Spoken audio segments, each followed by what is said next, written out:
Hello, Kyle Shanahan. Great to see you. Thank you for coming.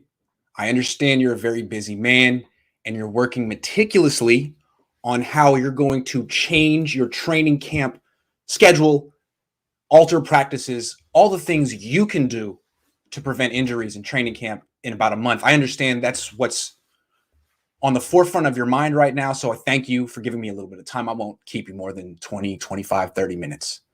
So first, I want to start off with some good news. Uh, you must be so pleased with your 21-year-old quarterback, Trey Lance, the way he's just taking the job from Jimmy Garoppolo. I mean, he's working out with Debo Samuel. He was working out with Mohamed Sanu. Trey Lance is just acting like the starting quarterback. Last year, it was Jimmy Garoppolo organizing off-season workouts in Nashville because he was the starting quarterback. Debo Samuel went there. A lot of players went there. This year, it's Trey Lance that's organizing things. It's Trey Lance who is leading and bringing starters to him. You got to love that. When you drafted Trey Lance, there was a lot of speculation as to how enthusiastic you really were about him. But there's one thing you said about him, and right after you drafted him, that stuck out with me, and it sounded very genuine. You called him a CEO type personality, and that's very specific praise. And I've never heard you call. I've never heard you discuss or describe Jimmy Garoppolo that way. You find nice things to say about Jimmy Garoppolo, but you've never called him a CEO type because he's not. He's one of the guys. He fits in with the players in the locker room, and he doesn't make waves with the front office. It seems like he's a genuinely, generally nice person, but he's not what Trey Lance seems to be. Trey Lance is just, there's no, hey, Jimmy, do you mind? Or, hey, what do you think? Is this out of bounds for me to do this? Or I'm only 21. Who cares? I can grow in. It's not my job anyway. It's Jimmy's job. I'll defer. No. He's just organizing the offseason practices. You got to love that, Kyle. So I don't know if he was your first choice, if he was your second choice. It doesn't matter. He's the guy you drafted. And he seems like you got to be encouraged, maybe even more than you thought you would be. You know, like Jimmy Garoppolo, you saw how well he played in your offense in 2017 after being here for a month. Trey Lance has been here almost 3 months.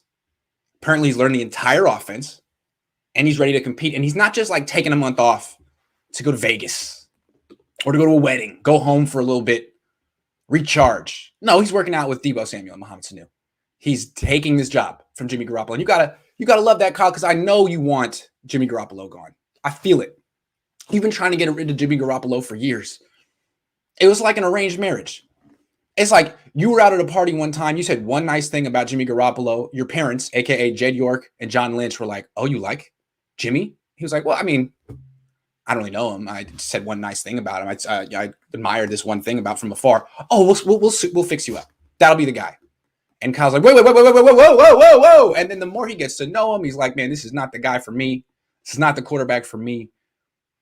And you've been trying to get out, but you can't, because just when it seemed like Jimmy was vulnerable in 2019 after that 5 interception practice, he goes 8-0 to start the season because he's playing guys like Kyle Allen, Mason Rudolph, Jameis Winston, Freddie Kitchens. So he's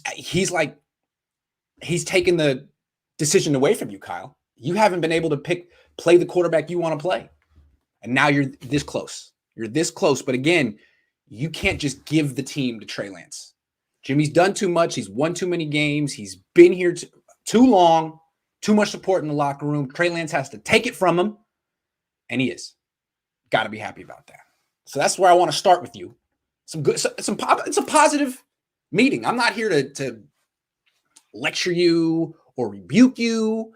I'm here to think this whole process through, and I want to start on a positive note. Trey Lance is doing his part.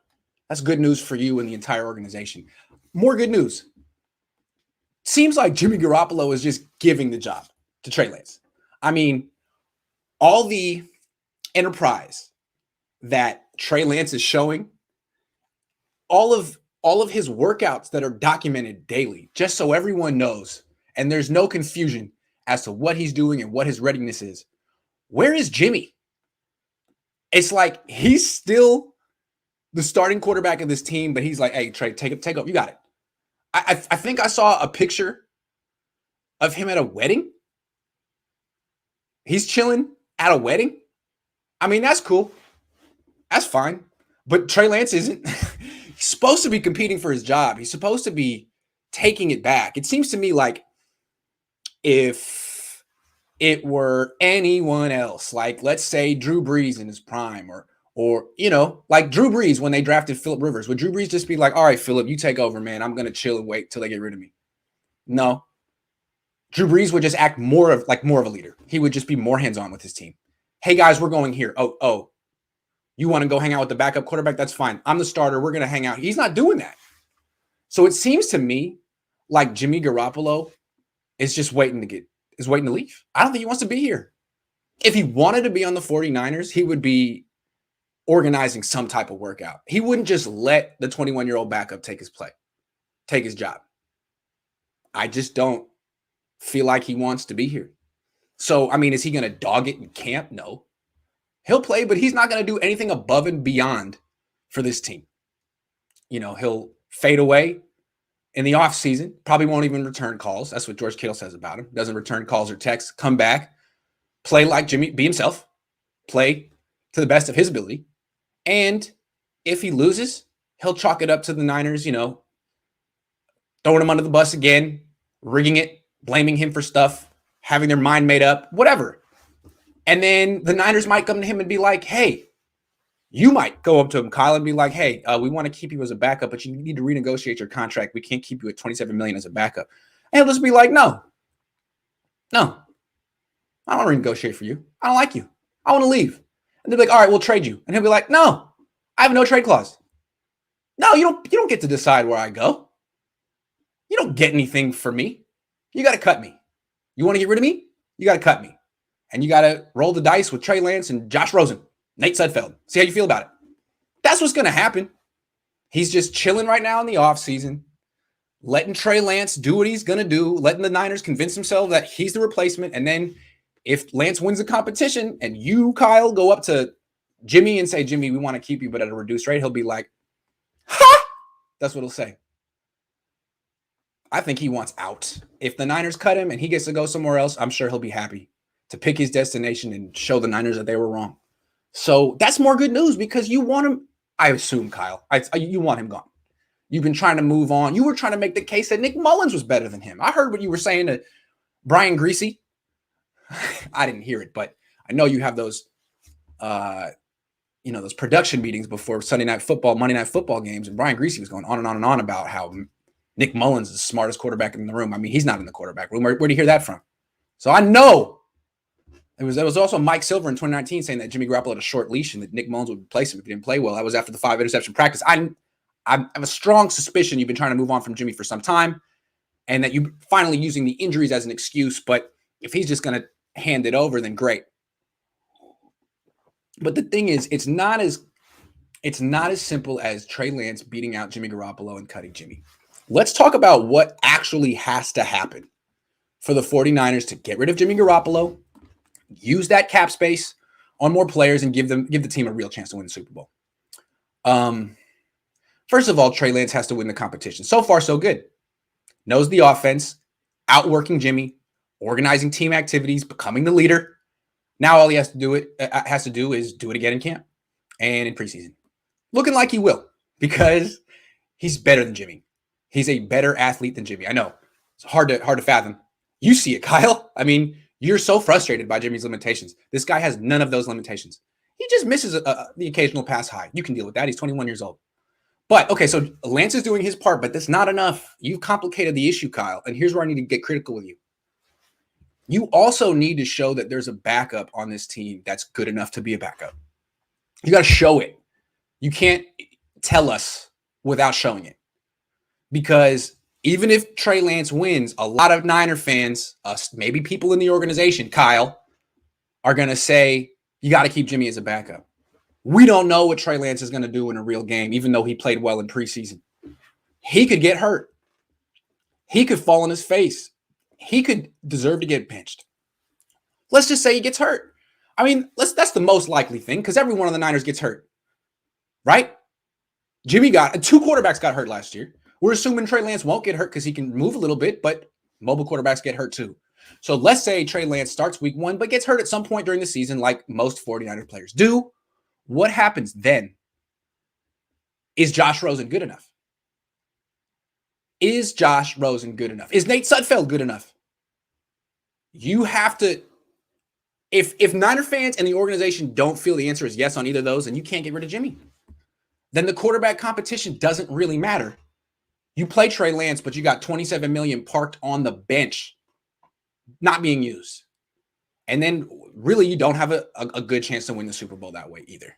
You're still hamstrung by his albatross of a contract, to use a mixed metaphor, which I like to do. Kyle, I know you were going to let me off the hook on that one. Thank you. So you got two things you need here. There's two quarterback competitions. You understand?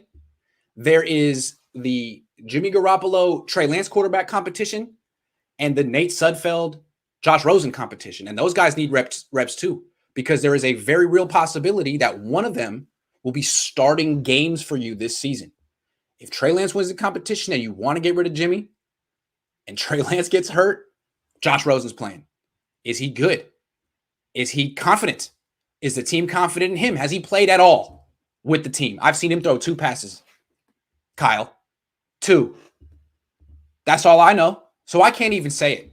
Right now, I have to say that you'd have to keep Jimmy Garoppolo as a $27 million backup. And that's just the worst thing for the organization. So for the good of the organization, you also have to find out what you have with your backup quarterbacks. How are you going to do that? That is not easy to do when you have to give all these reps to Lance and Jimmy. It's only 3 preseason games, not 4. 3. Used to be you could have Rosen and Sudfeld play the entire 4th game and let them figure it out then. You can't do that this year. You got 3 games, 4 quarterbacks, got to evaluate all of them so you can determine whether A, Trey Lance is ready to start, and B, Rosen or Sudfeld is ready to back him up. Because best case scenario for you is to move on from Jimmy Garoppolo, to end the arranged marriage. But you can't do that unless those 2 things happen. You need Lance and Rosen or Sudfeld to step up, and you got to give Rosen and Sudfeld a chance to show something. Otherwise, you're stuck with Jimmy for another year. You're basically living with, your divorcee while you're with your fiance. How's that feel? You got the divorcee downstairs with paperwork hasn't gone through, knocking on the door, being like, "Yo, stop walking so loud upstairs." That's what you're gonna have next year. You don't want that. All right, let's keep going. So, Kyle, you got yourself a conundrum. You got 2 quarterback competitions essentially. How are you gonna do it? Well, I gotta rebuke you again, man. You created this problem. I'm gonna give you a solution, but I gotta let you know you created this problem. Rosen should have played last year. Rosen was here. Nick Mullins got hurt. You had a choice.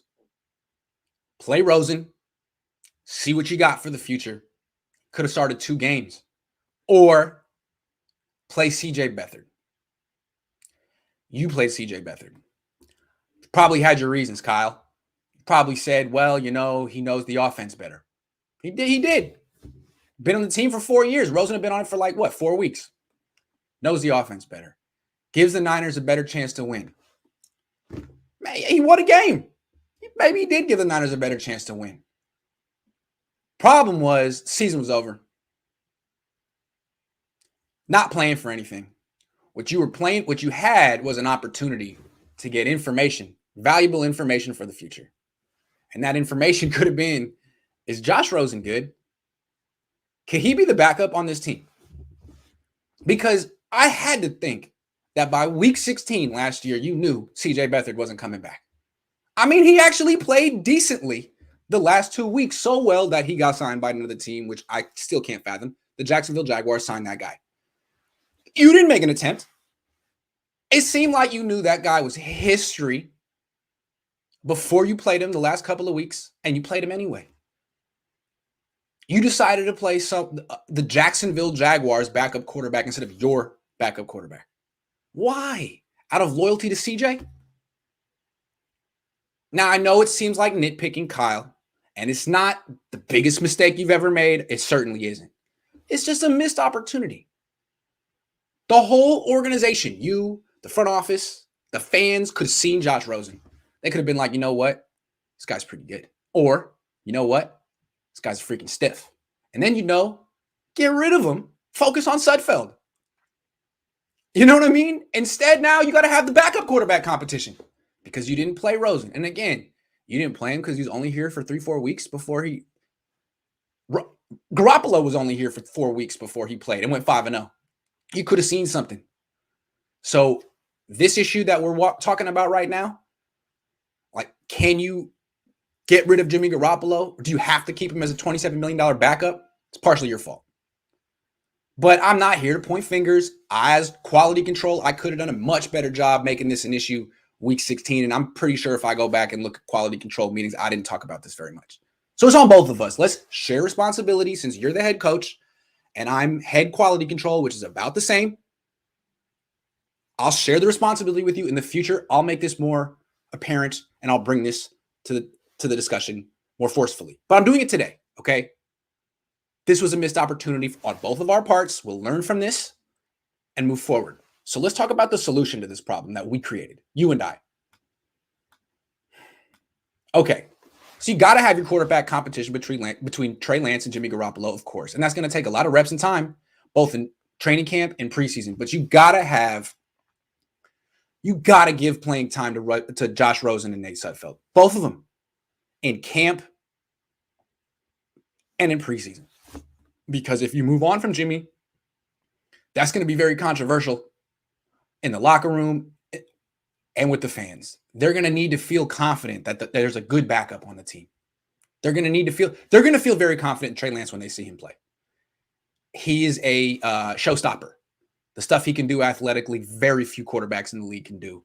Niner fans are going to fall in love with him hard at first sight. It'll be love at first sight. That's my prediction. I feel like it was for you, Kyle. Am I wrong?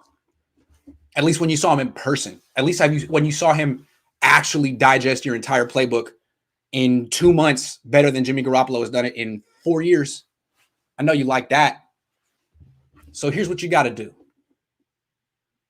You got to give Josh Rosen playing time early.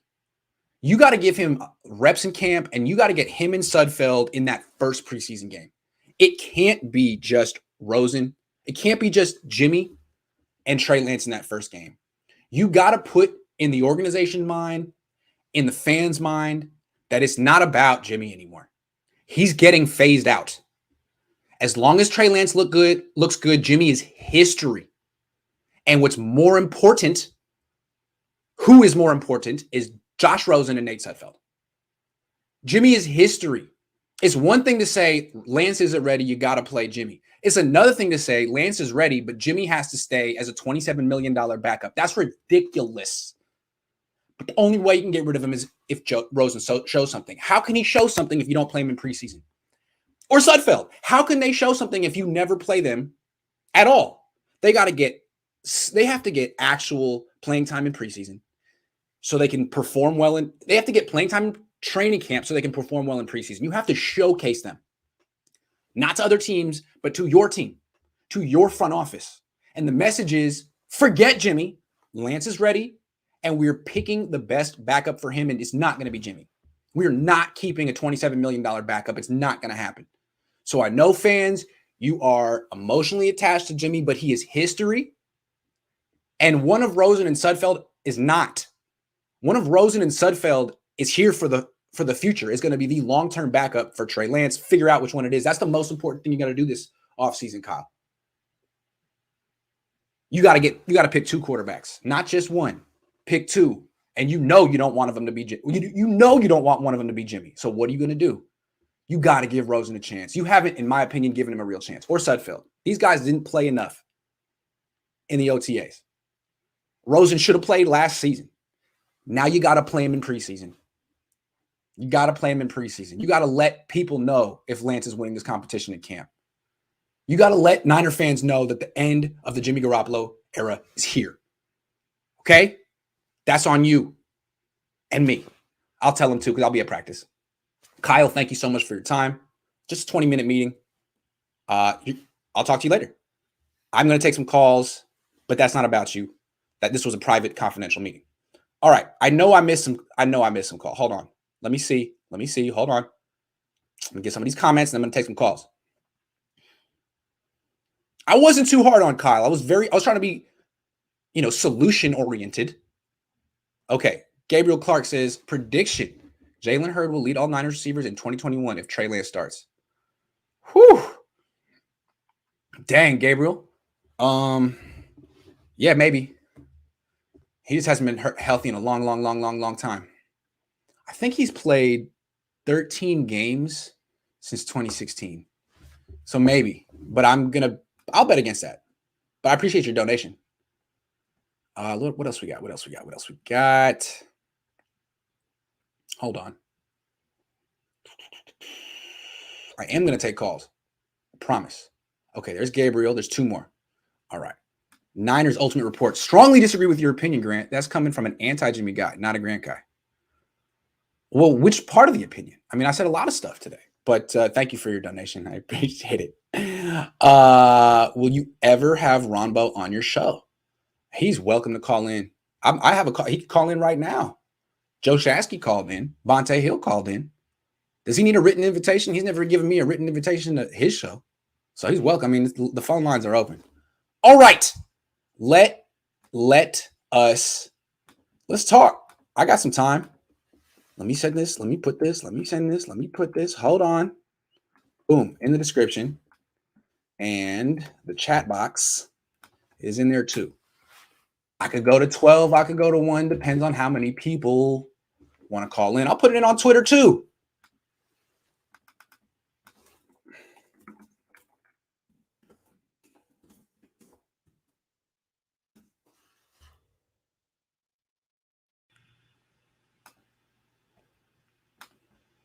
All right. Hey, man, how you doing? I'm doing good. How about you? I'm doing great. Okay, so I have 2 questions, and I was going to call in yesterday, but I didn't have time. Okay. Could I also ask about or tell you my underrated player? Mm-hmm. Okay, so first underrated player is Richie James Jr. I think he's really good. I think so too. I think so too. either him, Juwan Jennings, or Jalen Hurd should win the number 3 receiver. I hear that. He's kind of small, but he's a good route runner, and his catching is pretty good too. Yeah, I think with him, he's just a little specific in the way you use him. I think he's better as like a deep threat. I think he's a hell of a deep threat. He reminds me of Taylor Gabriel a little bit 5 years ago on the Falcons with Kyle Shanahan back then. It's just you need a quarterback that matches up with his skill set, and Jimmy really, really doesn't. Trey Lance might. Yeah, Jimmy can throw deep, so he can't really utilize Richie James well. Also, Richie needs to stay healthy, man. He missed most of the spring practices. Like, seize your opportunity. But he is in a contract year, I believe. I think it's it for him. Yeah. So, give him a chance. If he doesn't play well, and Jalen Hurd does, then Jalen Hurd should take his spot, and he should not get re-signed next year unless he wants very little money. But I just think Richie James is pretty good, and if Trey plays, I think he should utilize him really well. I agree. Good call. I agree. That's a real deep threat. What else? And then my question: Who do you think will get traded before the trade deadline, other than Jimmy Garoppolo? It depends. If they're out of it, they'll sell off players, right? Maybe they trade Jaquiski Tart or someone who's on the last year of the deal. Yeah, in a world where we're good enough to make the playoffs. Oh, well, then in that case, they probably bring someone in. If they got rid of Jimmy, then they could trade for, I don't know who would be on the trade deadline, on the trade block, but I don't know. I guess that has to play out, see which teams fall. Like, say, example, the Patriots aren't good. Maybe they'd be willing to, they have a very expensive roster. Could be them. They spend a lot of money, too. They spend a lot of money, so I'm not sure. But it's possible they could do an Emmanuel Sanders type trade with a 32-year-old impending free agent the way they did back then. It could work. Yeah, I think that I don't think Seattle will be very good this year. I don't think they'll be as good as last year. So I think they could sell a little bit. If They're not going to sell it inside their own division, though. But I like the way you're thinking. No, I not like the way you're inside of. thinking, for sure. Hey, man, But what if Aaron Rodgers doesn't play this year? What do the Packers do with Devontae Adams? Well, they have to have Jordan Love play then, and if Jordan Love plays well, he might stay. But I don't know if he's True. ready yet. That could happen. That could happen. Anyway, I'll think about that. Let me think about that one and get back to you. That's a tough one, but take some prognostication. Yeah. All right, Niner Kid. Have a good one. All right. Later. All right, real quick. D Duffy 777 says unproven scrub quarterbacks as backups don't work. Rosen and Sudfeld both are unproven as backups and starters. Okay, so the Niners have to spend $27 million on a backup this year. I disagree. I think that's a bad call. Korean 49er, man, what's up? I'm good. How are you? Congrats on the Bucks. I think they should use the Timberwolves jerseys more often. I would agree with that, even though I like those little blue jerseys. Where'd those come from? It's their city edition for this year. Okay. I think. I like them. All right. So, all right. Did you in the Discord? I did send you the link to that article about the Aaron Rodgers opt-out with a letter that between the NFL and the NFLPA. So he has until July 2nd to make that decision. Ooh. So they do has time to do opt out. What, like because of COVID or whatever? Yeah. Okay. So they can do it. So Rodgers can do it, but do you think he will? I think he will, just to spite the management. Wow. That's his own legacy too, though, man. He's almost 40 years old. He's going to sacrifice a year of his late prime. Wow. I think that he's still posturing. I don't know what I base this on, but I think he'll show back up at some point. Like, you can skip OTAs and minicamp and no one really cares. If he shows back up for the first day of training camp, that team would still rally behind him, I think. It's Aaron Rodgers. I don't know. I don't know how he thinks. It's like trying to figure out how a orca whale thinks. Like, I just don't know. I know there's something going on up there, though. Yeah, but to me, I think he's really, dug his heels in and not really wanting to budge. Looking like he's weak to the Packers brass. So, I mean, you're calling it, man. Right now, June 28th. I like it. I mean, if I'm wrong, I'm wrong, and someone can bring it up and say you're wrong. I said, okay, I've been wrong plenty of times, so I can. No, you're probably. I wouldn't be surprised if you're right. I'm usually wrong about Rodgers. I remember like a day before the Niners reached out to try to trade for Aaron Rodgers, someone came on the show and said, "Hey, the Niners should try to trade for Aaron Rodgers." I just laughed and laughed and laughed. Is exactly what they tried to do. So the Aaron Rodgers thing is very interesting, man. I don't know.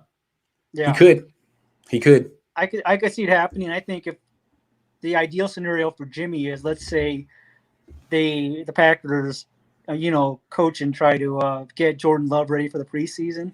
Yeah. And Jordan Love falls flat on his face, and they're in desperation mode, and they say, "Hey, Jimmy's available." The Niners could say Jimmy's available, and for let's just say we take a third round pick. I'd do it.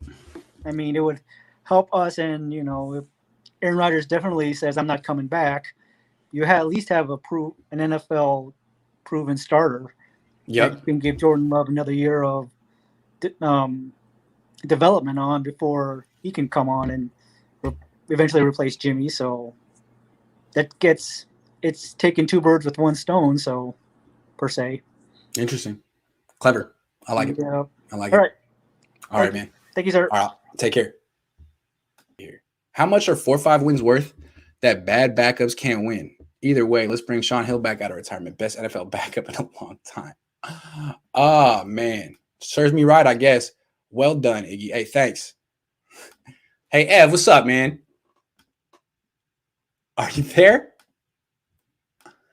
You're muted. You got to press the little mic button on your thing. Oh, he's gone. We'll get him in a little bit. Man, that was so disappointing. 55. Are you pulled over? I can take your call if you're pulled over. All right, sweet. What's up, man? Hold on. Yo, what's going on? All right, before I say what I want to say, I did agree with you guys when you guys said that Trey worked with other wide receivers and Jimmy didn't. Mm-hmm. So I was 90 Jimmy, 10 Trey %. Now I'm 60-40 Jimmy. Mm-hmm. All right. But what I have to say is this. What other quarterbacks are really doing good after the season, like in the playoffs?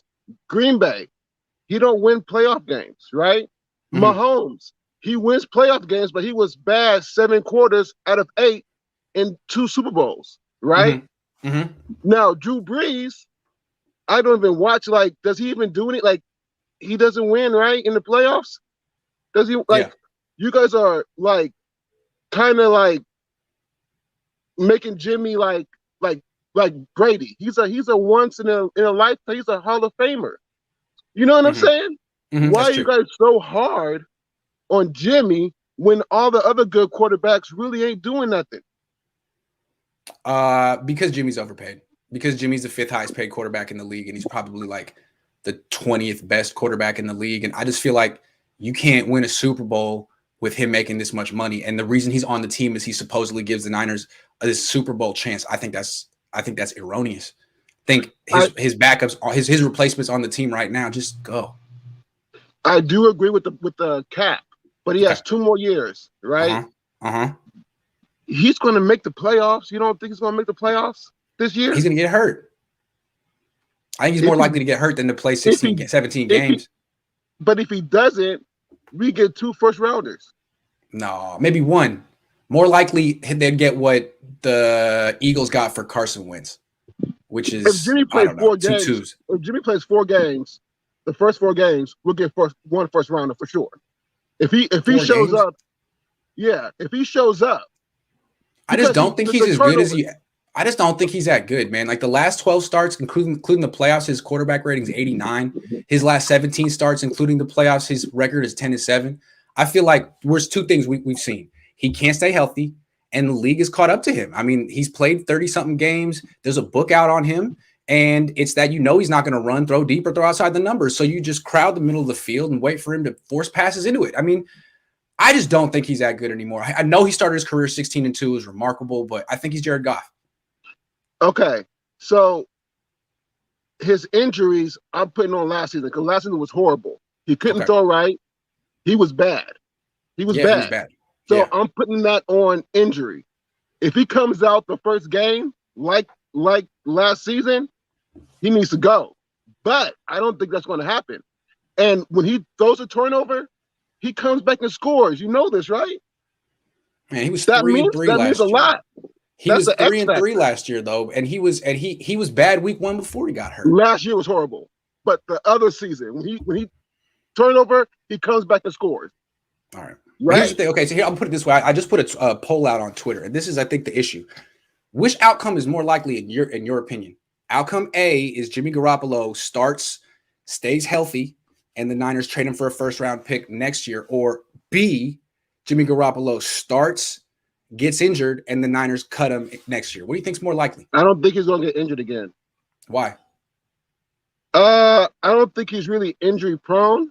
I think that he tried to be a running quarterback and got injured that time. And then the other time, did somebody fall on him? Like somebody fell on him, right? Like how did he get injured the last time? Last year? Yeah, he got hit in the pocket. Yeah. He got hit in the leg. Fell on his leg, right? Yeah. That happens. That is not an injury prone quarterback. Well, hold on. Hold on. He got hurt in 2016, his second start when he was with the Patriots. All right. He got hurt. He made it 5 games in 2017 without getting hurt. That's amazing. In 2018, he got hurt in his third start. In 2019, he made it the whole regular season, but he got hurt against the Vikings and stunk after that. He got hurt in that Vikings game. He got hit in the leg and was terrible after that. And then last year, he got hurt in week 2. I think he is injury prone. Everybody got hurt last season. Wasn't it because of COVID? No, not necessarily. They got hurt because of the Niners.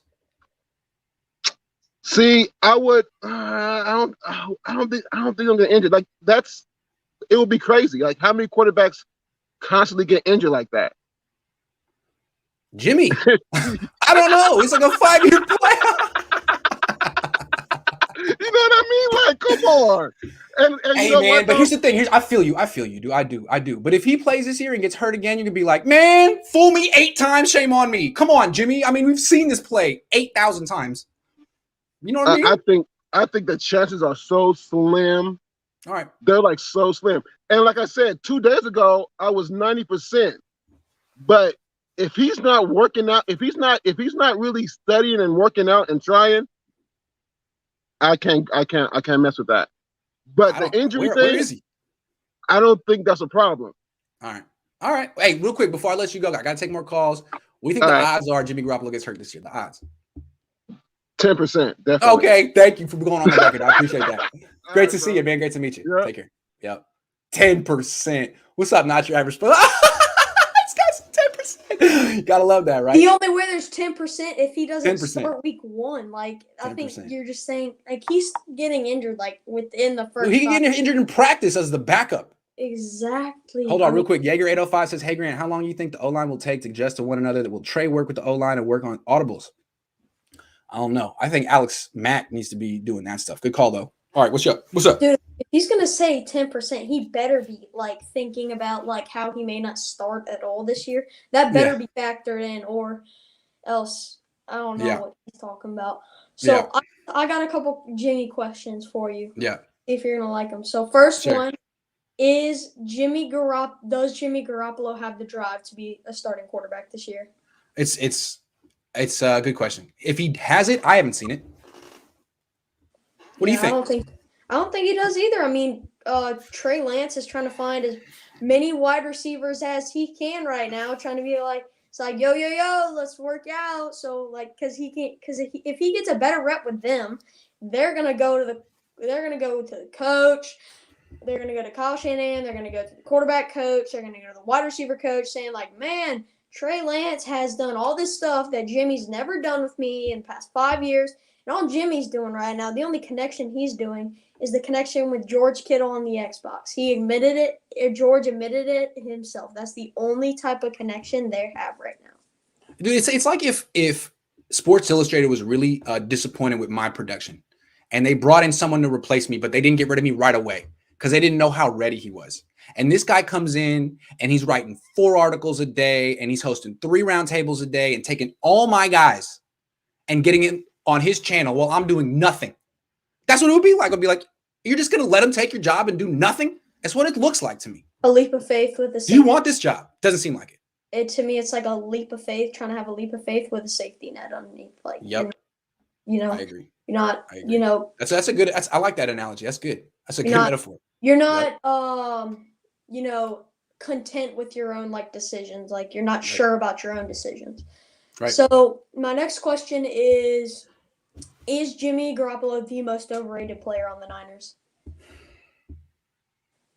Yes, absolutely. People still talk about him like he's some top 10 quarterback who just wins. Like he's not Jared Goff when he is.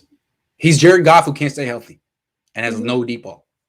Yeah, he's been given way too much credit for all this. Like way too much credit. In my opinion, it's part of his fault we lost that Super Bowl. Now, people are going to say a lot of Kyle, and I know I've said Kyle, but you got to think he could have put the game away so many times. He could have gone to so many different options when he said no. Like I blame Kyle for putting the game in that mediocrity's hands in the fourth quarter. You didn't have to do that, but it just revealed how mediocre to subpar Jimmy Garoppolo is. Both are true.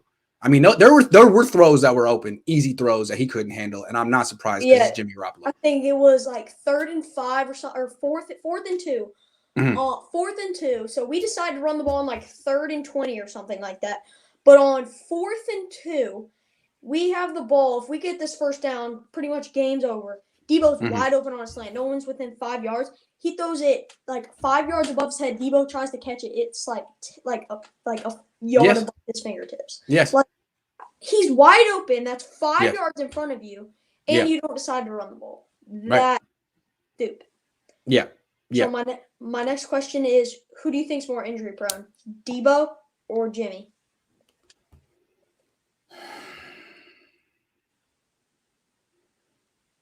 I mean, it's hard to say, but their injuries are different. I feel like Debo has soft tissue injuries. He needs to lose a little weight because the hamstring thing. He runs really fast for a guy his size. Also, his running style leads to like broken bones. I almost feel like it's very violent. Jimmy cannot protect himself on the football field. Debo Samuel is initiating violence, right? Like it's not that he can't protect himself. He hurts people, but he also hurts himself because that's his play style. Jimmy isn't trying to hurt anyone. Jimmy's not trying to run people over or make people miss or run at all. He cannot protect himself in a football field. So I think what you saw the last year is if he holds the ball more than 2.5 seconds, he freaks out. If anyone gets around his leg, he freaks out. There's a reason he's still wearing this knee brace, man. He can't protect himself. So they're different. What would you say? They're totally different. Honestly, if I had to guess, I'd probably say Jimmy because Debo, I would think, is self-enforced. Like, he's doing that to himself. Like, he knows the risks, and yet he's still going to do it. Yeah. Jimmy is trying to protect himself, and he still gets injured. Like, yes, there's, to an extent, like, I felt like if Debo played with the secureness of somebody else, that, you know, we could be saying that, you know, that it would be easier to say that Debo could get a lot less injured. But when he gets the ball, he's trying to be the predator. He's trying to kill you. And he's not trying to protect himself at all. He doesn't care if he loses both of his legs. He wants those extra yards. Agree. Yeah, I respect Debo Samuel's ability more than Jimmy's. Real quick, Jimmy was at a wedding. He posted on Instagram story yesterday. Trey Lance out here working. Yeah, man. I mean, it's like, I understand, Jimmy, it's your time off. You got a life. You also got a kid who's here to take your job, but it's going to be his job sooner rather than later. And it seemed like he's just like, well, take it sooner then. Let me go. I don't know, man. It's not it's not really inspiring stuff. All I see, like, there's like at least once every like 3 days, I see something pop up on my YouTube, like recommended. It's a quarterback coach, something about the Niners, of Trey Lance throwing a dot, or, you know, Trey Lance working out, Trey Lance beating his record for some type of workout that he's done. I have not seen a thing of Jimmy Garoppolo. Agree. I got to take more calls, man, but I appreciate you coming on again on a Monday. Have a good day. Have a good summer day. See you, man. Real quick, I missed a super chat. This is a question. There are running back committees. What about quarterback committee alternating drives? I've thought about this before. I think we're going to see it eventually. We could see it in New Orleans this year. Now, you don't do it if you have a quarterback you drafted number 3 overall. You do that to get a franchise quarterback. You don't do that with a quarterback who's making $30 million a year. But if you have 2 quarterbacks like the Patriots do, like the Saints do, where one guy's making $3 million, one guy's making $4 million, why not? I mean, it's not like Taysom Hill has everything you want from a quarterback. It's not like Jameis Winston has everything you want from a quarterback. And it's not like you're really invested in either one. So why not find opportunities to play both of them? Same with the Patriots, Cam Newton and Mac Jones. I think we're going to start seeing teams do this. It's going to take one forward-thinking team to give it a shot. If they have success, the NFL's a copycat league. We'll see more teams do it. I really think they will. So we'll see. Good way to keep prices down at quarterback, too. All right, man. What's up, Bad News Niners? How you doing, man? What's going on, Grant? How you doing, man? Good, man. Where you calling from? Calling from VA, man. Bad News, VA, sweet. Virginia. All right, cool. Yeah. Cool. What's up? Funny story is, I'm actually from the same city as Allen Iverson and Michael Vick. You know, they both from Newport News, Virginia. That's right. Newport News. That's right. Yeah. That's cool. Nice, so, you man. know, we got a little fan following, nice Niner fan following out here, Bad News Niners, you know. But yeah, I just wanted to hit on the topic that you was talking about earlier when you were saying that, what were you saying earlier? That it was Kyle Shanahan's fault that he didn't play Josh Rosen last year? Yes. I think he was trying to hide Josh Rosen last year. Okay.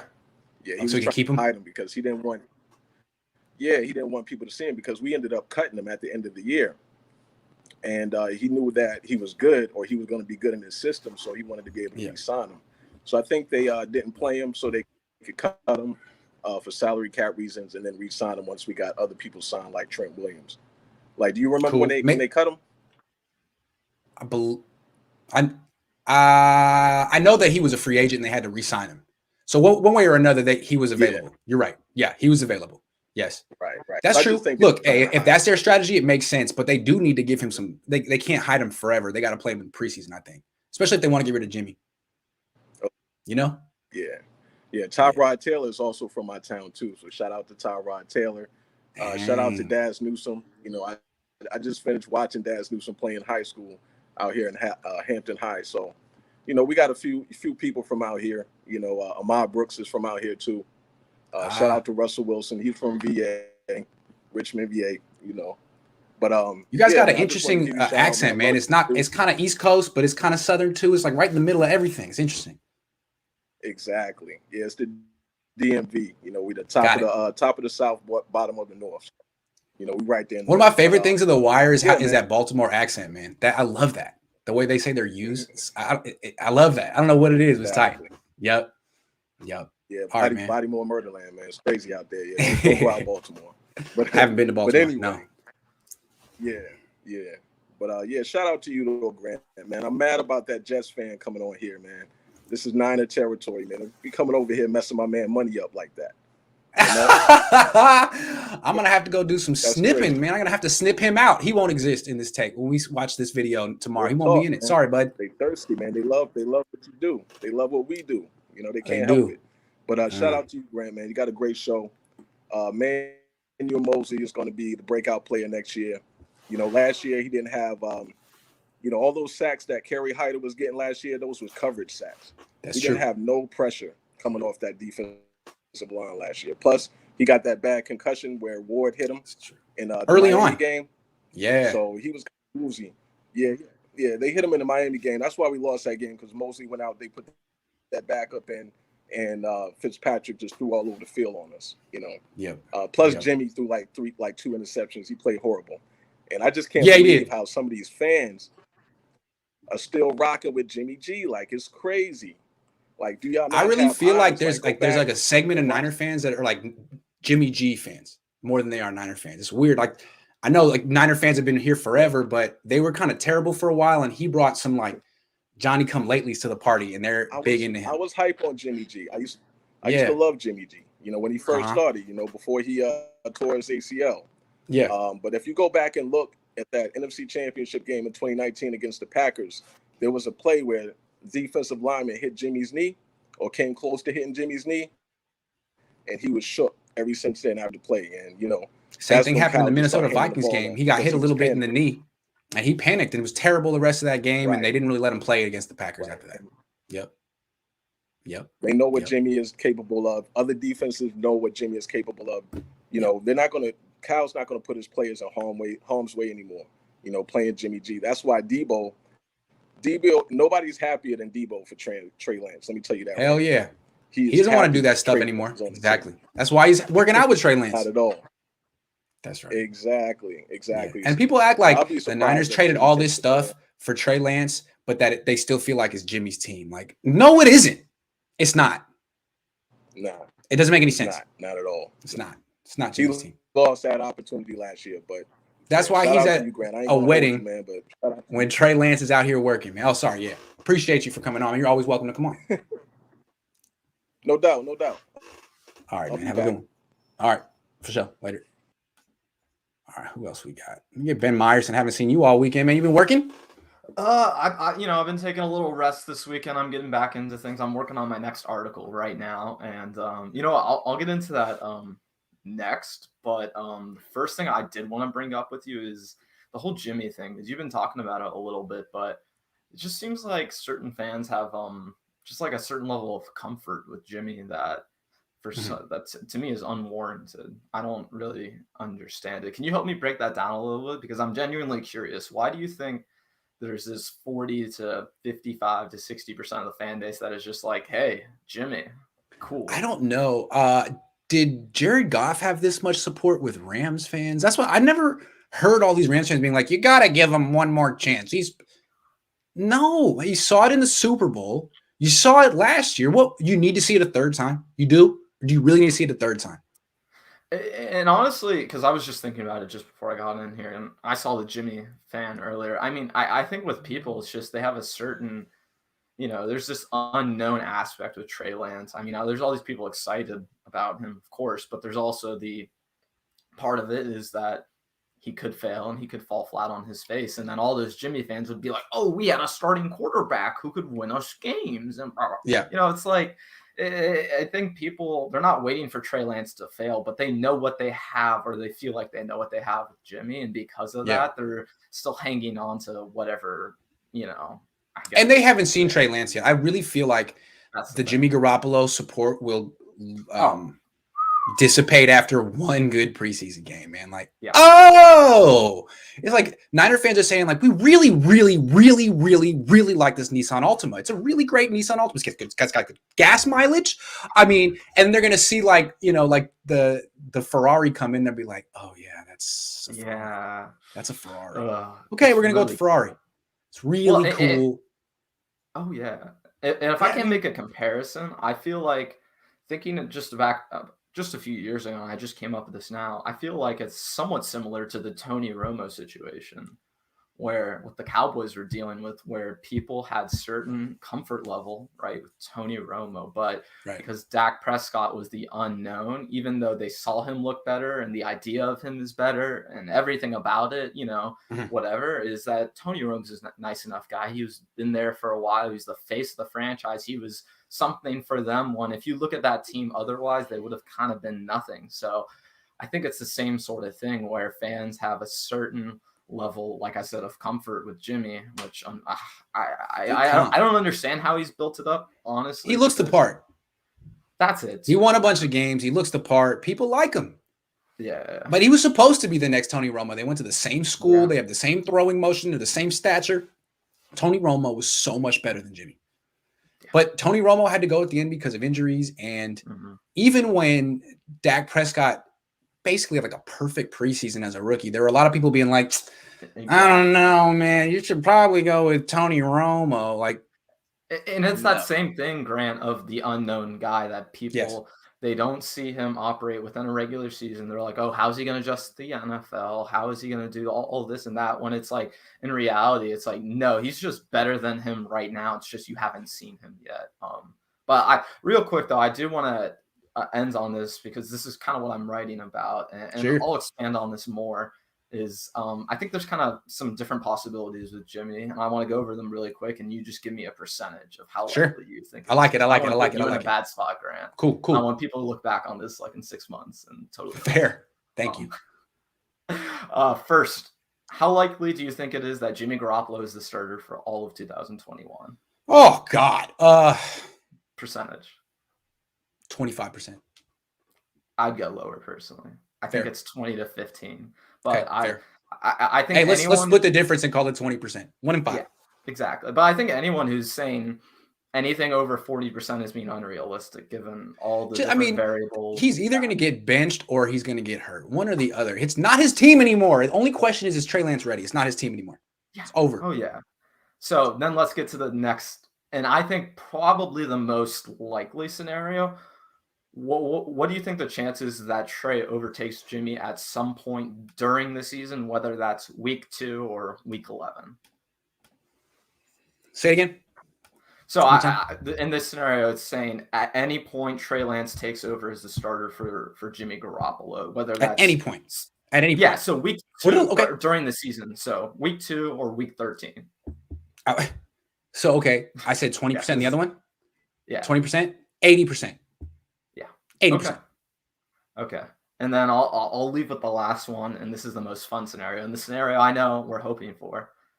What do you think the chances is that he's the starter week 1? Trey Lance or Jimmy? Trey Lance. Which one? Trey Lance? Trey.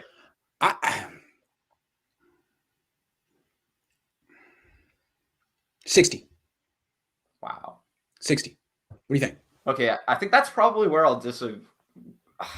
I think I wouldn't put it over 50, like very surely. I'd be more in that 35 to 40% range because I still think Jimmy has a decent amount of equity, like we've talked about before. I think there is that factor of the front office and the owner and everything. Like I said, it's the Tony Romo situation. It's like people have a certain level of comfort and a certain level of knowledge in that they know what they're getting with Jimmy versus with Trey.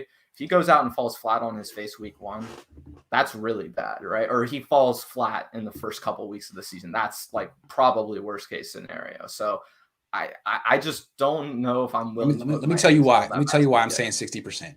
If this is a real quarterback competition, if it's not a real quarterback competition, then he has no chance. If Jimmy really gets all the first team reps and Trey Lance is playing with the second team, then there's no chance. But if they open it up and they split reps, the more talented guy's going to win.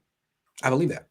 So we'll see if it's a real quarterback competition or not. We'll see. I have no idea what they're going to do. Man. That's fair. I think you're right because, like we've talked about before, Trey Lance, he's absorbed the playbook apparently. I mean, I think in practice, and we've talked about this too before, like the difference of play between Jimmy and Trey right now, given all the mistakes Jimmy makes, even when he is 100% healthy. Like, it's not like Jimmy has this great grip on the offense and it's humming every single time he's playing, and the 49ers look on top of everything, right? So right.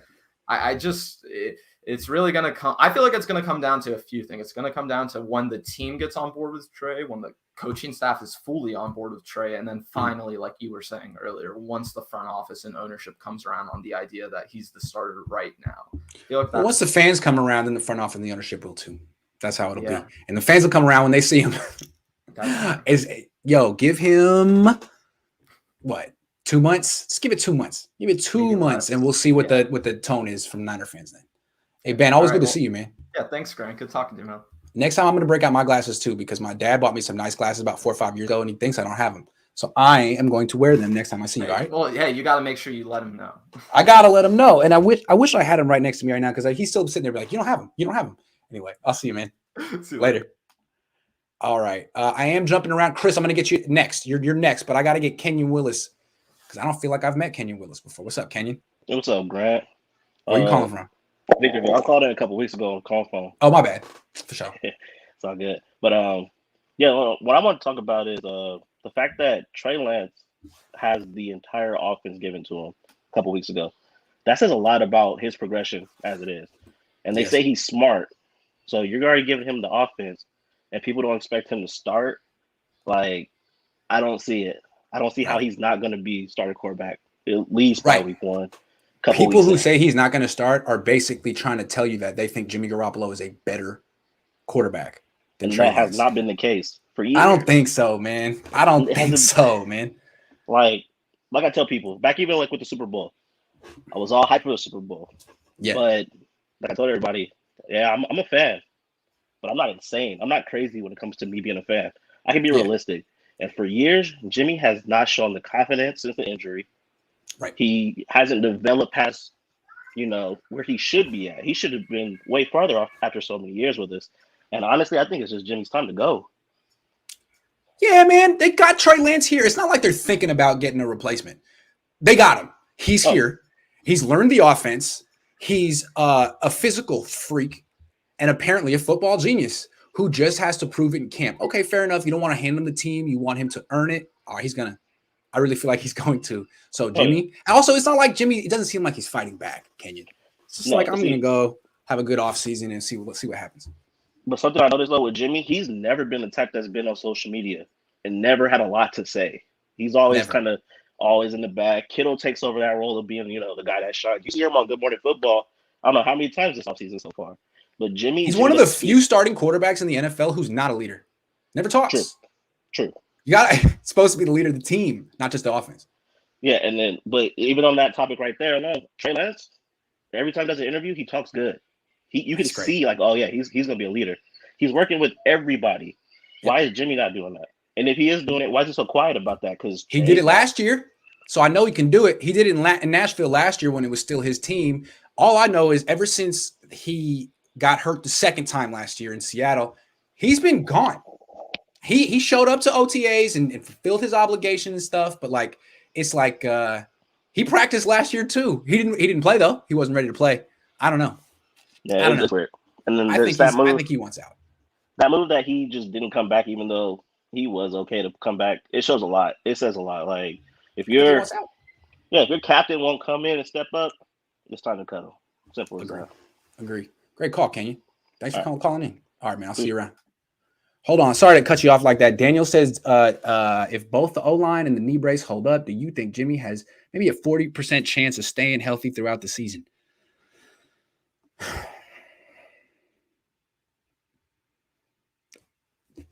30%. Hold on. I got to get Chris. I'm going to get you guys. What's up, Chris? What's up? How's it going, Grant? Good. How are you? All right. So I have a question and sort of a follow-on. Maybe it's not a second question. Sure. So let's stipulate that Trey Lance will replace Jimmy G at some point in the season, whether it's week 1 or week 7 or week 2. Which unit of the 49ers do you think obviously the most pressure would be on the quarterback, the most pressure position in sports, but what unit do you think besides quarterback would have the most pressure on it? Would it be the offensive line? Would it be the receiving core, the running backs, or the defense? This is if Trey Lance is a starter? Yeah. Support him to be, the best quarterback that he can be. How about the running backs? Yeah. I think if he's a starter, they're going to run the ball more than if Jimmy's a starter because he has less experience passing. He didn't throw much in college. So you would need Mostert to stay healthy.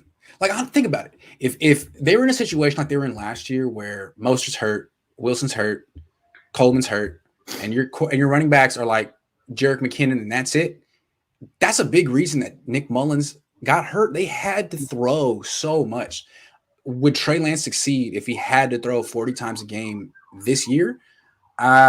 Maybe, but I think the whole idea is you can get him on the field now playing the way he did at North Dakota State, but that relies on a great running game and some good running back play. So how about the running backs?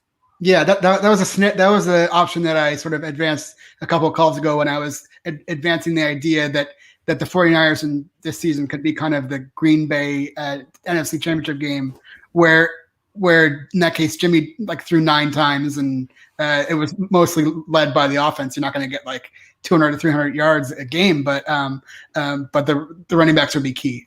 So my follow on would be if they do go with Trey Lance week 1 and cut Jimmy or trade him, who do you think is more pressure on, Kyle or John? Oh boy, Kyle. That's a Kyle decision. I think it's a Kyle decision. I mean, would say Kyle. That's true. Oh man, I do feel like whether it's a Kyle decision or not, John Lynch is going to be thrown under the bus before Kyle ever is fired. So ultimately, John Lynch will bear responsibility for this quarterback thing. He brought in Jimmy Garoppolo. He made the trade up. He's the GM. It'll be John, I guess. Great. All right, Chris. Good to see you, man. Have a good day in London. You bet. All right, take care. Mugs and Roses, what it do? How you doing, man? MVP, come on, man. Veteran of the veterans, you're muted. My bad. My bad. There you go. No, I was just jamming out, waiting to get on here. First off, I want to start off with, that Jets fan. Don't mess with no one's bread, bro. That's rule number 1. Don't mess with no bread. I'm gonna give him the benefit of the doubt and say he didn't know. Sorry. Next time if he does that though, I'm going to Washington D.C. and I'm buying him a sandwich and we're gonna eat it together. Well, one thing I want to say though is, so this is one thing that's been bugging me since the draft, pre-draft everything, with the QB situations and going with all teams going from Jaguars, Jets, Niners, all this. So part of me, and I'm gonna get hung for this. Part of me thinks that we should have stuck with Justin Fields at number 3, but part of me is like, no, we like Trey Lance a little bit more. I get, Justin Fields has that long swing, he has that hitch in his arm, but when it comes to athleticism and being fast, I honestly think our better plan would have been with Justin Fields, especially because he has that premeditated mindset of Kyle, being under Kyle and working out with him in practices beforehand. So I'm like, that's kind of where I sit. But I will say this, Zach Wilson, out of the latter of the half, I have to say he's probably the weakest one. And I'll say this, because if you ever watch any BYU game where he gets hit, he's just like Jimmy. The moment you hit him hard enough, he's done. He's out of the game. He's already mentally checked out. He's like, what? I'm going to the bench. He didn't get hit very much. Yeah. He doesn't like contact. Here's the thing. Let me go back to your original point because no one cares about Jets. That Jets got us off topic. But, I want to talk about Lance and Fields because this is a very interesting topic. I've been thinking about it. I know that there are things that Fields does better than Lance, but I think they made the right choice because what I like about Lance is the off-schedule stuff, the stuff you can't teach, the stuff that's instinctual. Play breaks down. I trust Lance.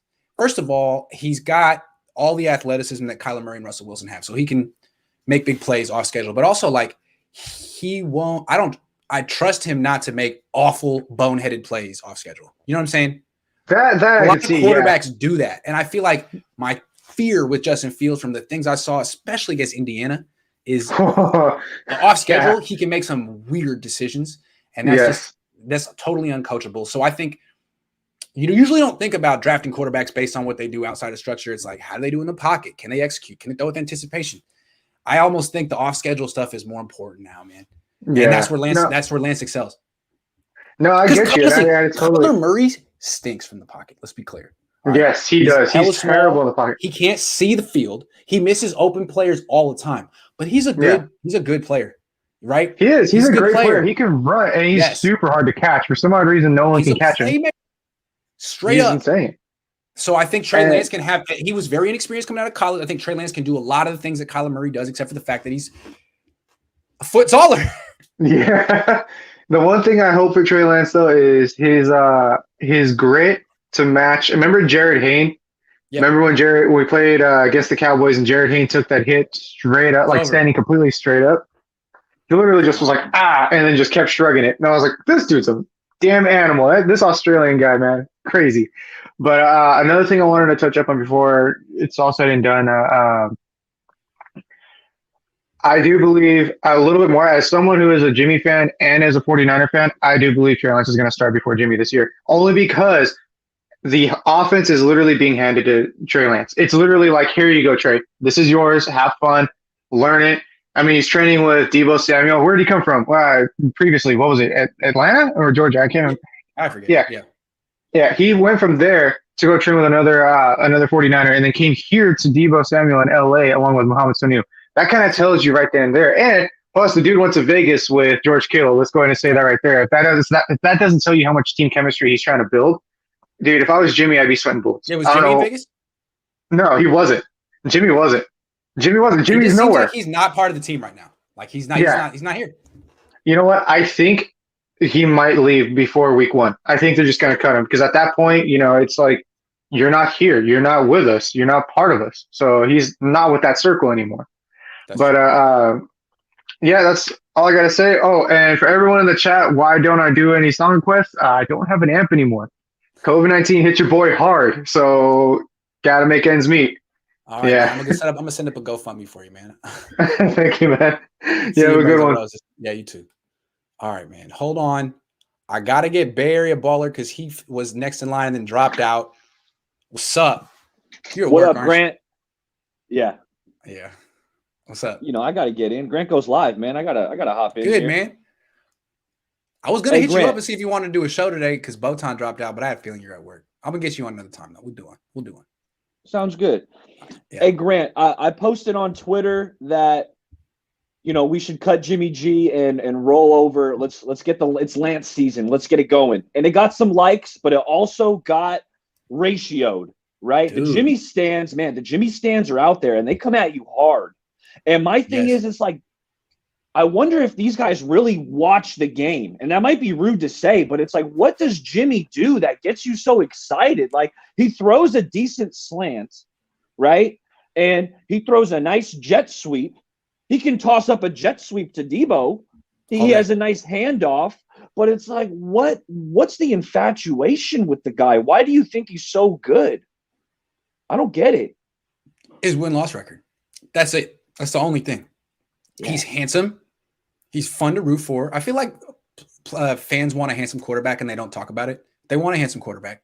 I don't know why. Like, the reason people hate Eli Manning is because he's funny looking. If he looked like his brother, people would be like, you know what? Eli won 2 Super Bowls. He's underrated. But he looks like a dork. So everyone's like, he's the most overrated quarterback of all time. So Jimmy looks right. And then he was 16-2. That's impressive. He was 16-2 at one point. Now he's been 10-7 in the last 17 starts. That's Jared Goff. So yeah. I mean, I'm ready. I'm ready for Lance. But you were talking about Rosen earlier, and I disagree with you. I don't think we should have gave Rosen the opportunity at the end of last year. He would have been thrusted into another bad situation. This guy's had bad situations in Arizona. He's had bad situations in Miami. And you said he was with us for 4 or 5 weeks before. I don't think he was with us that long. I'm thinking it was like two or three. Okay. So you're trying to throw him into a live game with only 2 or 3 weeks of learning the playbook. And it would have been a disaster if he would have flopped. Now the kid's career's over. Okay, but he needs to get on the field in preseason. Do you agree with me there? Absolutely. Absolutely. And how do you do that? Do you put him? Do you showcase him early? Do you wait till the end? I would showcase him early. Yeah, well, the starters don't play week 1 typically, from what I remember in preseason, right? Yep. Jimmy, I don't expect Jimmy to get any reps. So yeah, that's when you get a shot at Rosen. Rosen should play a half. Maybe you get Lance a half, and give Sudfeld a little bit. See what you got. Yeah, exactly. Yep. So take a look at these guys early, but I'm actually glad we didn't put Rosen in there early because I like Rosen. I think he's better than Mullins. I think he's better than Beathard, but throwing him in under the fire, it might have ended his career. Okay, fair enough. I'm sure Kyle would say the same thing. So I'm not going to argue with you, but I'm right. All hey right, man, good to see you. Catch you next time. See you, man. Later. Yo. Michael Miller. Yo, thank you for getting that viral video yesterday. Really helped me make it. Went pretty fast, didn't it? Oh, yeah. I was like going through which video am I going to start with today? Oh, yeah, that one. Good call. Appreciate you. You got another one for me today? We're doing quality control with Kyle and John, right? All right. Okay. Yes, we are. They need to listen now. Okay. You need to get rid of Jimmy G, and I still think you can get a second-round pick for him. His record's going to pull it because if Matthew Stafford got 2 firsts and a third, he can get a second, okay? I do think the Niners would have to spend a little bit of that. You know what I mean? How they teams pick up some of the money, but that's neither here nor there. Yeah, exactly. If we're looking at $50 million over 2 years, we can save. If we got to take 10 of that and eat it, so what? Okay, I'm with you. Go out and get the corner from New England. Spend that 3rd-round pick, maybe even a 5th-round pick with it. You'll get him. Sign him. Give him 2 years on back of his $7 million this year. Whatever it takes to do it. That'll make our secondary that much better. And go out and get Justin Houston. Spend the 7, 8, 9 million, whatever he wants. That way we'll have pass rushers coming off the bench, coming out of the woodwork. It's just going to make the team that much better. Let me ask you this, because I think this is the most important question that John and Kyle need to consider. When do you get rid of Jimmy Garoppolo? When do you do it? When? Now. You know why? Let's do it now. Because you don't want Trey looking over his shoulder, Jimmy looking over his shoulder, then all you got is a big mess. Okay, well, that's not going to happen. Competition is not good in my book in this situation. I can hear what you're saying, but they're going to do the competition. So at what point do they call it? Do they have to let it go through all the way? Showcase Jimmy in one preseason game, say, hey, here it is. Y'all want him? There you go. And get rid of him. There you go. Didn't the Niners do the same thing with Vance McDonald? Yeah. Like in 2017? Showcased him, got a 3rd-round pick for him. Balky gave him a huge contract like 2 weeks before he got fired, right? Balky gave him this 5-year contract, Vance. Kyle's like, I can't stand this player. Hyped him up. Was like, man, he's really improved his blocking. Traded him after a showcase. They called that was an insane contract Pittsburgh picked up. That's true. And I call that the pump and dump. You pump up a guy's value and then you dump him on a poor, unsuspecting team. We could see the pump and dump this offseason. Which I'm just thinking $50 million. You can get a top corner, top pass rusher, sign Fred, get it all done, and have a way better team. And we do have a backup to Trey. Right. Your guy you like. That's what I'm saying. I really feel that way. So a preseason trade. He's been around 4 years, whatever it is now. So you're saying a preseason trade of Jimmy Garoppolo. Preseason trade. After the first week or second week in preseason, get him out of here. Say nice things about him, showcase him, ship him out, give the team to Trey. He goes out there and he's 5 for 5 and a TD on the first series. Benching, trading. I love it. That's a great call, man. Michael, you're 2 for 2. Thank you so much. All right. Appreciate it. All right, man. Have a good one. You too. All right. What's up, Rico? Hey, how's it going, Grant? Where you calling from? I'm just on my lunch break right now, so. Okay. That's fine. Yeah, but I just wanted to go along with what you were saying in the beginning of the video. And I think, if you take what you were talking about to its logical conclusion, I would say that makes Josh Rosen the key to the 49ers winning the Super Bowl this year.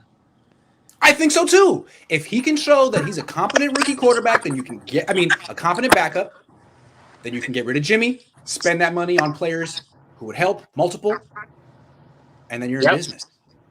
Yeah, because the thing is, as much as Jimmy's contract is hindering the Niners from winning the Super Bowl, I feel like, if this was year 1 or year 2, then Kyle would be willing to sort of, swing for the fences and just dump Jimmy and try and win the Super Bowl.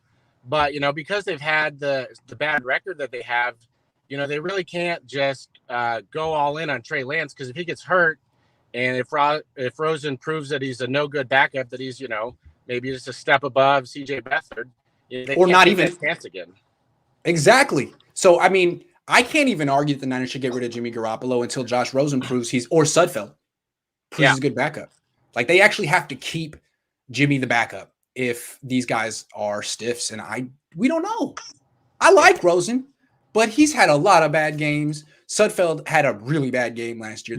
One of them has to step up, and most importantly, Kyle has to give him an opportunity to do so, because I didn't see him give an opportunity to either one in OTAs and minicamp, and it's tough. You got four quarterbacks, 2 of them are competing for the starting job. How many reps do you really have left over? I don't know, man. It's a conundrum. It's a conundrum. That's why I said they should have played Rosen last year, because now you'd know something. Still, you don't really know. So Kyle figured out. At least with preseason, he'll have a chance. He knows the playbook better, and I think we'll give him a fair shot there. So, all right, Rico. Well, thanks for calling in on your lunch break. Yep. Take care. All right, take care. I want to get Jake the Snake in because he was in line and then he fell off. What's up, Jake? How you doing? Hey, man. How you doing today, Grant? Good. Where you calling from? I'm calling from Stockton right now, California. Cool. Sweet. Yeah. Yep. I was wondering, do you think in the Super Bowl, when it came down to the last play, or when Jimmy threw the ball down to Emmanuel Sanders, what do you think Trey Lance would have done? Man. I think Trey Lance would have hit that throw. I think most quarterbacks would have hit that throw. Yeah. It wasn't the hardest throw. It was right down the middle of the field, about 40 yards. CJ Beathard could have hit that throw. Nick Mullins could have hit that throw. I'm not saying they would. There was a lot of pressure. A lot of guys crumble under pressure. Jimmy's one of them. But truly, Steve Young would have hit it. Jeff Garcia would have hit it. Colin Kaepernick probably would have hit it. You know what I'm saying? I'd say. So, yeah. What do you think? I think he would have possibly, if he couldn't have hit it, he would have ran for it. Didn't Kyle tell him to run? On that play? I'm not sure if it was that play or another play. I don't know, but Jimmy Garoppolo and running, those don't mix. There was that one play where he ran and got smacked out of bounds. That was the one run I remember from him in the Super Bowl, the scramble in the fourth quarter. He was so bad in that fourth quarter. He hasn't ran since he tore his ACL. Is he going to wear that knee brace? I asked him point blank, and he was like, yeah, sometimes. Oh, okay. Dude, you know that the longest run in his career is 13 yards. The longest run in his career is 13 yards. And you know what happened? He tore his ACL. Yes, I don't think he ain't going nowhere. Yeah. I don't think you can win with a quarterback like that who doesn't move unless his name is Tom Brady or Peyton Manning. Like, they're just dinosaurs at this point. Yeah, so I'm not sure, but I really wanted to know, like, because and then on Josh Rosen too. I don't know. He has played a lot of bad games, but he could step up. Hey man, he was on some terrible teams. Now he's on the Niners. Now he gets to play with Kittle, Ayuk, Debo, Mostert. If he's got anything, he should look better than he did before. And the thing about Rosen is he's very talented and very smart. Yeah. The book on him is that he's just kind of like arrogant and too cool for school. Well, I think he's been humbled pretty drastically the last few years. And now he's with like one coach that he can't pretend isn't good. If you didn't like Jim Mora Jr. or whoever, Steve Wilkes, now you got Kyle Shanahan. Are you smarter than him? No. So you better listen. And it seems like he is. So I think there's great potential there. Yeah.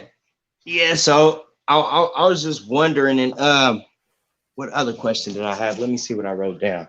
You came prepared. Oh, yeah. So on and I got one more on Kyle Shanahan. Should we trade for Stephon Gilmore? Hell yeah. Stephon Gilmore is the truth. He's great. Jimmy Garoppolo is mediocre. If you could get rid of Jimmy, and that could get you Stephon Gilmore, Justin Houston, now you have a dominant defense to go with the dominant run game and a rookie quarterback. That's exactly what the Seahawks had early on in Russell Wilson's career. It works. It's a tried and true equation. Go for it. What doesn't work is spending $27 million on a mediocre quarterback who has no confidence and can't run. That doesn't work. Why don't they just lower his salary cap? I don't think he wants to. I think he would rather get cut and leave. I think he wants out, man. Does he seem like the kind of guy who's fighting to stay in San Francisco, Santa Clara? It doesn't to me. He wasn't like, I got to get back on the field at the end of last year for my teammates, or I got to be in Vegas with my teammates, or I got to be working out. Like he's chilling with, I don't even know what he's doing, man. I don't know. He's like, man, I got $90 million. They don't like me. I'm cool. Let them cut me. I'll go somewhere else. Does he still want to play football? I don't know, man. These are all great questions. I think I have my questions, man. I got my doubts. He was the one guy on the team last year that wasn't like fighting to come back at the end of the year. Jimmy Ward came back. Those games were meaningless. And George Kittle came back. Ward came back. Kittle, I even said, Kittle, like, you shouldn't play, man. You're too important. And he addressed that publicly. He was like, oh, didn't you tell me that I shouldn't play and I should just practice my little heart out? Well, I'm going to play my little heart out because I'm a football player. And I felt like that was a subtweet at Jimmy. It was a shot at me, of course, but it was a subtweet at Jimmy. Like, what about our quarterback? That's a good point. When you put it that way, I'm like, yeah, that's a good point. That's a good point. So anyway, I got to take more calls, man, but you're always welcome to call. Okay. Do you know Eric Crocker? He's from Stockton. I've heard of him. Okay. He's a Niner guy. You should check him out too. He's on YouTube. He's a former NFL player from Stockton. You guys might have mutual friends. I don't know. Okay. But it's possible. All right, Jake. Okay. Have a good one. All right. All right, later. Thank you. You too. For sure. All right, let me get back to the line. The Mech. What's up? Hey, Grant. How you doing? I'm good. All right. I have a question. Yes. Who did you think, but not considering injuries, like on the field, who do you think is the most talented player on the roster? Because I was thinking of this when I was watching Nick Bosa play. Trey Lance is the most talented player on the roster. I know you guys haven't seen him play yet for the 49ers. I'm telling you, it's Trey Lance. This guy can do everything. Nick Bosa is very good. Very good. But I think even Nick Bosa has limitations. And I'm not going to talk about the injuries. He has short arms. And I think that's why he racks up more pressures than sacks. Pressures are great. But finishing the sack, he often has to dive. He has to reach at ankles. He's often on the ground because his arms are just a little short. Trey Lance, I don't think has any limitation. I mean, maybe the accuracy a little bit, but maybe not. I don't know. I think Trey Lance pretty much is like, what did Harbaugh call it? He would call it plutonium grade. Plutonium grade athleticism. Trey Lance. Okay. Cool. Well, that was it. I don't have much time, so. All right, man. Sorry, you can't come on my show and praise Nick Bosa. I won't allow it. No, I actually am not sure if it's Nick Bosa. I just watched the game and it was a really good game. But like, I think also he's the really strongest like player on the team, Nick Bosa. He's very, very good. But I'm going with Trey. I think he's one of the most hardworking guys when he's on the field. Like he's everywhere on every play. But Kittle's like that too. Yeah. Kittle's like that too. Yeah. All right, man. See you. I'll see you next time. Raymond says, do you think when George is trolling that he's really throwing shade at Jimmy? He does say he's the Joker, maybe. All the dudes have been there. I feel like there was a lot of people on the Niners those last two games. You know, Kyle said it too. Like, why are we playing our starters in these last two games? Because we're football players. This is what we do. I felt like there was a lot of like subtweets at Jimmy. Like, not like he wanted the whole world to know they were calling Jimmy out. He wanted Jimmy to know they were calling Jimmy out. That's the way it sounded like to me. Like, I'm not making this public, but I'm going to speak in code, and Jimmy knows what the hell I'm talking about. That's the way I interpreted it. But I don't know. All right, I got three more. Will, Mike C, and Chewy. What's up, Will? What's up, Grant? What's up, QC Grant? What's going on, man? Good to see you, man. How you been? Oh, pretty good. How about you? Pretty good. Can't complain. That's good, man. But yeah, man, just quality control Grant. I want to give you some help, man. Give you some insight. Hey, man. Please, I need it, man. Hey, Jimmy has to go. I mean, it's the writing's on the wall. The Jimmy G fans can't read it, but it's on the wall. You know, he limits the offense. He's weak. He's not a leader. You're a full participant in the last 2 games of the season, and you decide to sit on the bench and not to fight out with your teammates. When other players was hurt, they was willing to go out there and give it all they got on the field. So that showed me right there. You're not it. Lance is traveling from place to place, working out with his receivers, trying to gain chemistry because he wants that starting job. He wants it. You know. Does Jimmy want it? Huh? Does Jimmy want it? No, not at all. It doesn't seem like it. What's he doing to show that he wants it? Nothing. Going to a wedding. Remember when Jimmy first got here, we were hearing reports of Jimmy working out here, working with what's the guy named Tom House down in Southern California. We was hearing reports of him going place to place, working out, getting better. But even last year during the pandemic, he was out there in Nashville with the guys, part of the team, and now you only see him when he's with his brothers or he's with his family or at a wedding. I don't know, man. He's ghost, man. I mean, he even admitted that he almost requested a trade. So that sums it up right there. He don't want to be here. He really don't. He's just trying to be the professional that he's trying to be. What I would just let Jimmy battle out just a little bit in camp. Just to give that, just to show everyone. Yeah, just to show everyone and to make sure that Lance is it. Because I think Lance is it. Lance can do more things that Jimmy can do. He can call his own protections. He's mobile. You know, he's real smart with the football. So I mean, it's the sooner they make the switch, the better, right? Right, the better. And then you can get the money back. Get you Melvin Ingram. I think Melvin Ingram would be a cherry on top to that defense. Justin Houston. He's younger than Justin. He's like 4 years younger than Justin. The only thing, he missed 9 games last year, but he's 28. Wow. He's 28. Yeah. Wow. I didn't know that. Yeah. Got to pull the trigger. Got to. Yeah. Get one of them. What you doing, John? Yeah. Let's do it, man. So I mean, sooner the better. Sooner the better. We can get a whole lot better before the season starts when we get that money back from Jimmy. We can. All Kyle and John got to do is just to rip that Band-Aid off, man. There's like 10 players waiting to sign with contenders. 10 good veteran role players waiting to sign with contenders. The Niners they want to be a contender. They see themselves as contenders. If they don't get these guys, it could be the Rams. It could be Seattle. Yep. It could be one of the people that they're going to have to face down the line. So it better it be you than them, always. Yeah. They got to get on it, man, before it's too late, because we definitely don't want them going to other teams in our division. So I think it's good that fans come on this show and express this, because I feel like ownership and front office kind of take like they won't know. They won't know that we're spending all this money on Jimmy and we're screwed. Like they want Jimmy. It's important that fans tell front office, no, we understand that we're really not going anywhere with Jimmy and we want to move on. It's time. We have our blessing. You have our blessing. And I've never, and me as a fan, me being a 49ers fan since I was little, because my daddy brought me on 49ers. Mm-hmm. Never seen in NFL history at all a backup quarterback get paid that much money. I just don't see that. Someone is saying that Melvin Ingram is 32. Hold on. Okay. Oh, he's 32. My bad. Sorry. My bad. Oh, but so is Justin Houston. They're both 32 is not too old for an edge rusher at all. They'll still be able to help this defense though. Absolutely. They have more in the tank. So Hey, great call, man. Tell you, your dad went to school with Jerry Rice, right? Yeah, it'll be in Mississippi Valley State. That's right. That's cool, man. Yeah. All right, man. Well, good to meet you. All right. Thank you. I mean, good to see you. I know you, of course. All right. My bad. Yes. Take care. Mike, what's up, Mike?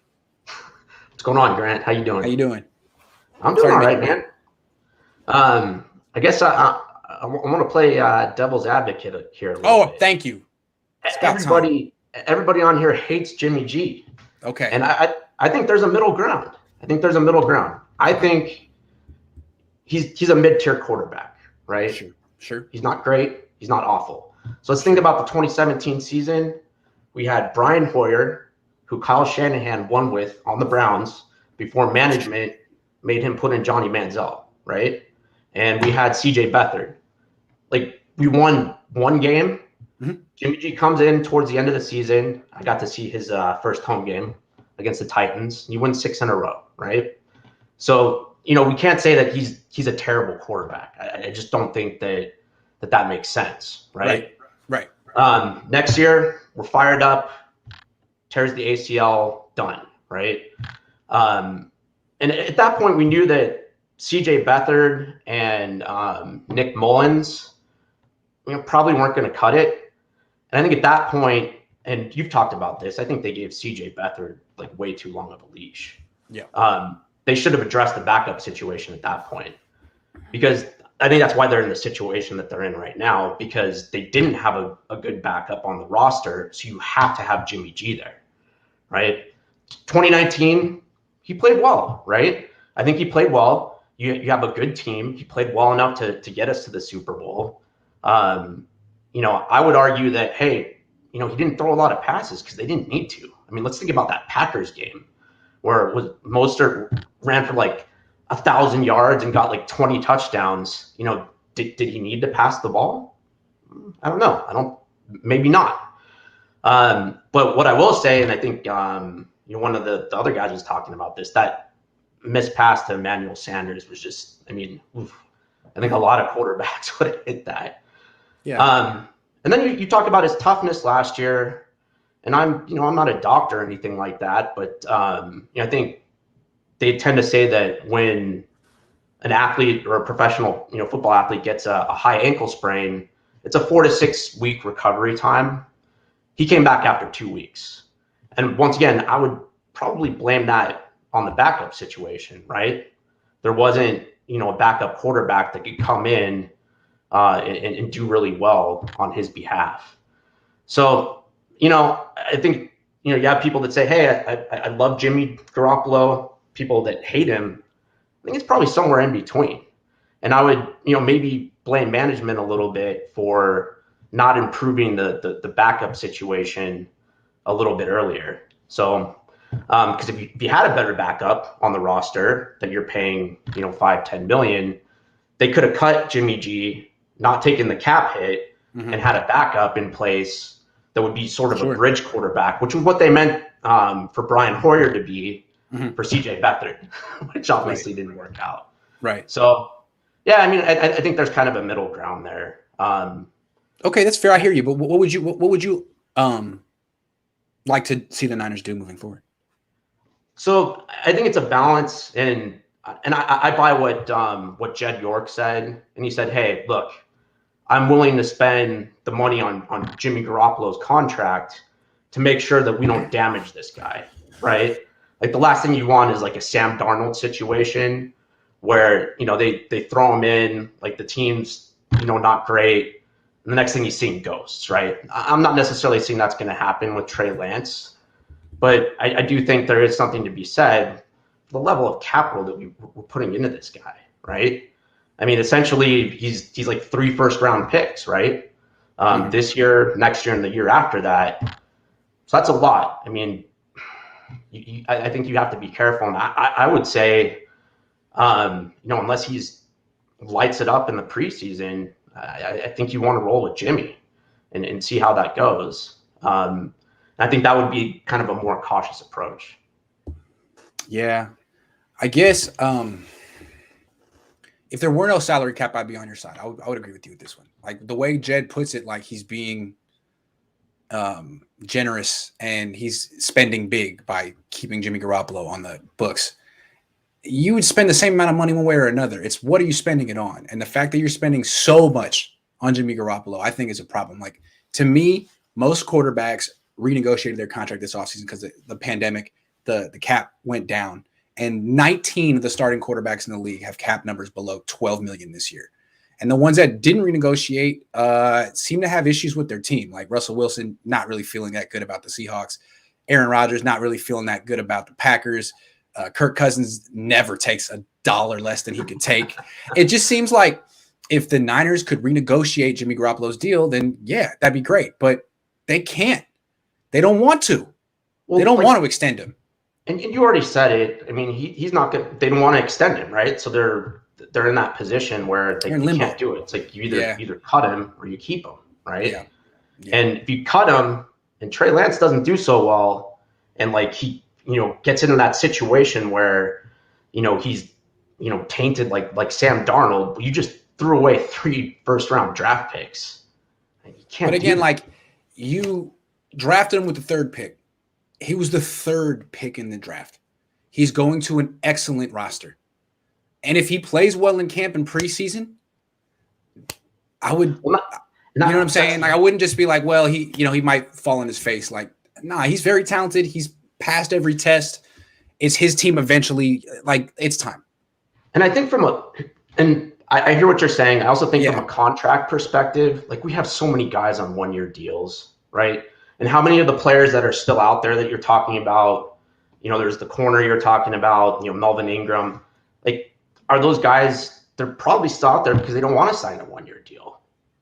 So, you get rid of Jimmy and then you're signing these guys to multiple year deals. And then you have like Verrett and all these other guys that are on 1-year deals. And then, you're adding more. And then you have to extend Fred and Warner. It's like, I don't know. I don't know. I think what they also could do is get rid of Jimmy, not use the cap space, and roll it over to next year. Yeah, well, that's a good point. I think that's a good point. But is that worth? And I think you disagree with me on this. You're saying, hey, they have a great roster, et cetera, et cetera. Let's say worst case scenario, a bunch of the guys on offense get injured, right? And then you only have Trey Lance. It's like, and then he kind of falls flat because Ayuk's injured, Debo's injured. Maybe I forget his name, the new guy on the offensive line that they drafted doesn't work out, and then there's Trey Lance running for his life, and I don't know. So I'm just kind of like this. Let me ask you in a different way, because I feel like if this were happening on a different team, Niner fans might look at it differently. Like if this were happening from afar, and you weren't the fan of the team going through this. I keep going back to the Rams last year. Let's say the Rams in 2020 traded up to number 3 in the draft and got Trey Lance or whatever. You know what I'm saying? Like they did this last year because they're in sort of the same position with Goff. Goff lost the Super Bowl. They held on 2 more years. Let's say they brought in the replacement last year and didn't wait for Stafford and he's 21. I mean, would you have said that the Rams should hold on and give Jared Goff 1 more year? Or would you say, you know what, we've seen enough from Goff, move on, play the kid? What would you do? Dude, no, I mean, I definitely agree with you that I think we've seen enough from Jimmy, right? That's why they drafted another quarterback. I think they also saw enough from Goff, right? I mean, Goff. I think the Rams started losing because they would change the defense after Sean McVay's microphone was cut off, right? That's right. But they saw enough from him. I think we've seen enough from Jimmy Garoppolo. The question is do you want to take the risk that if he falls flat on his face, that there's no one to bail him out? That's fair. And you ruin his career. That's fair. Totally fair. I think it's a very good point. All I would say is if he lights it up in preseason and training camp, I wouldn't expect him to fall on his face in the regular season, although he might. He might. But I feel like if he lights it up in preseason and regular and training camp, you take the leap of faith. You consider it. Absolutely. You would. I would. Dude, I have one more thing for you. Sure. Sure.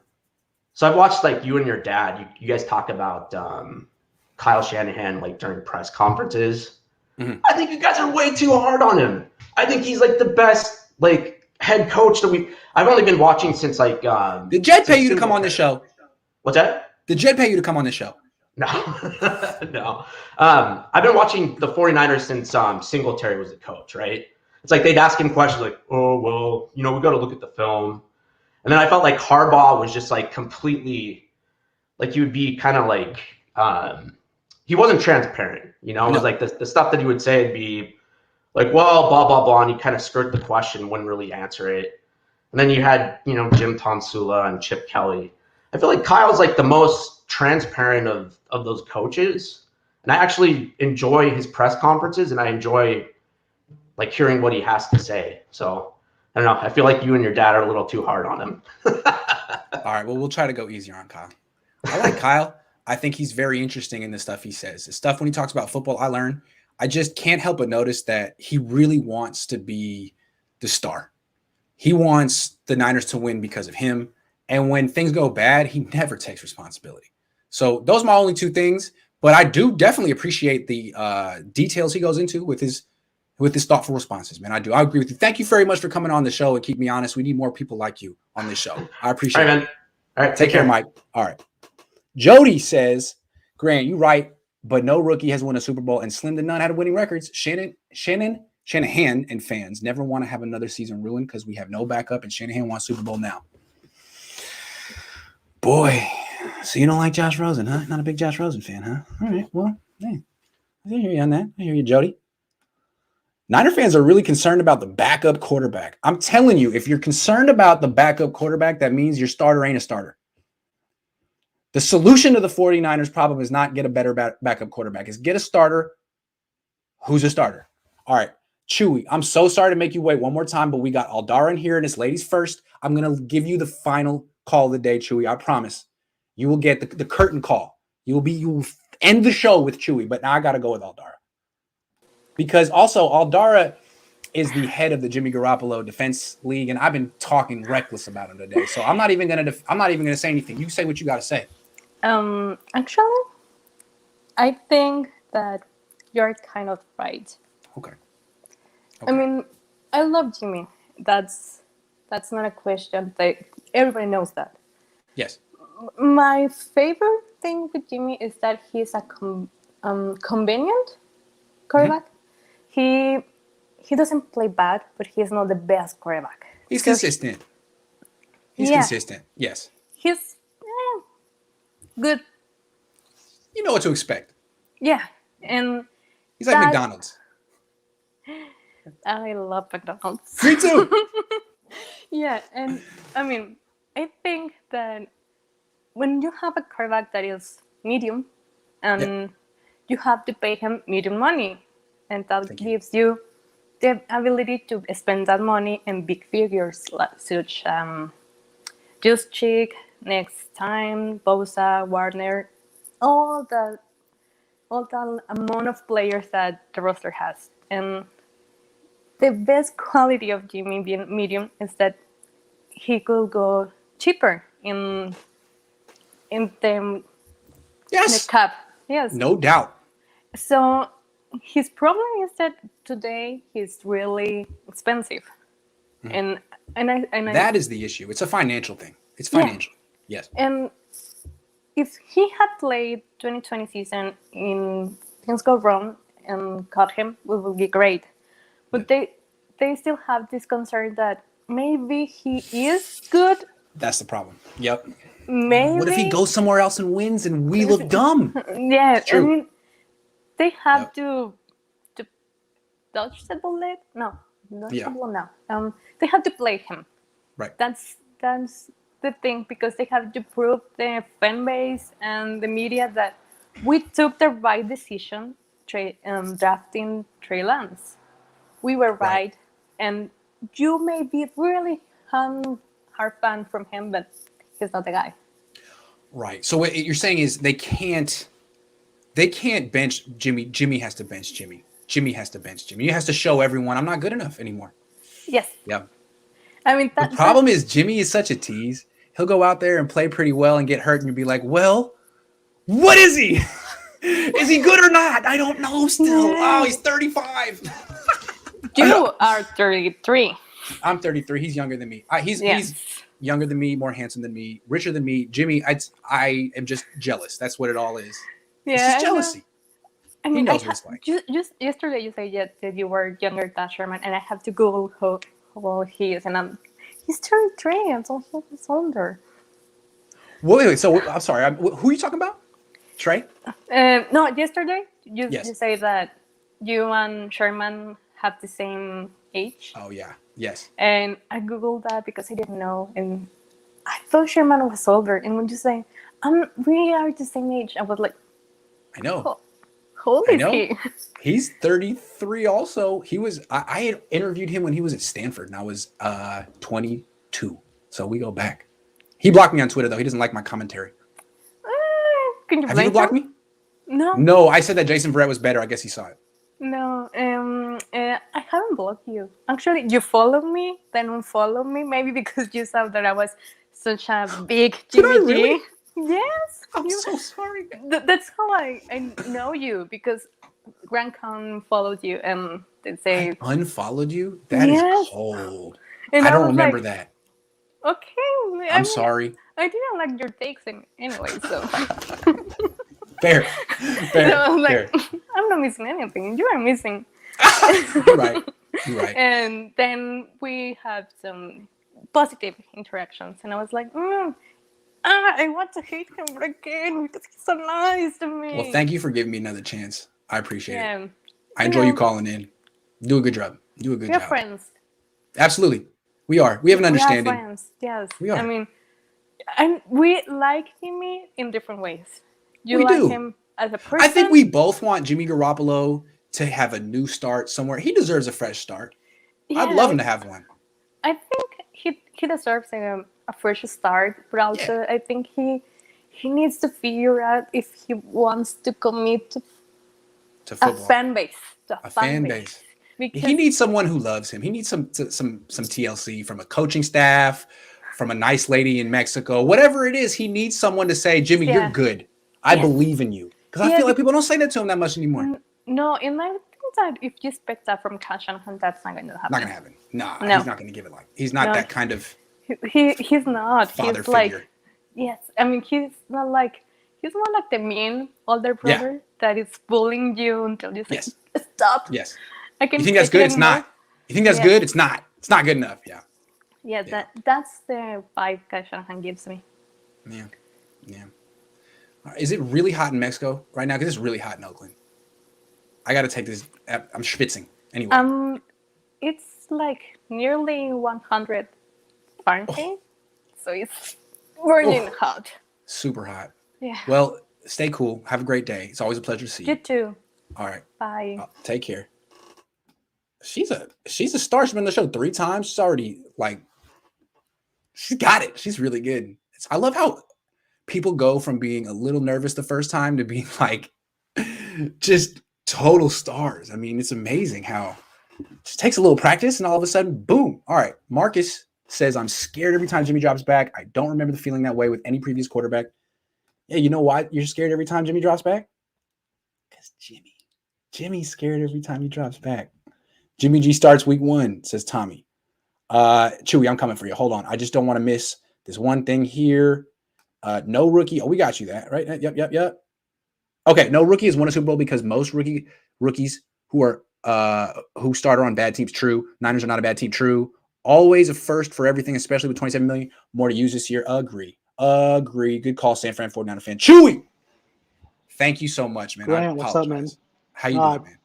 I'm good, man. Just lunch break, decided to jump on, talk to the great Grant Cohn. Not today, man. Just the regular Grant Cohn. But thanks. So there's 2 things that I wanted to ask you. The quarterback competition that's going to go on, obviously everybody knows about it. But if you peel back a layer of the onion, I think there's another competition going on in the background that has to do with the quarterback competition. And that's the competition between the coaching staff and the front office. Yep.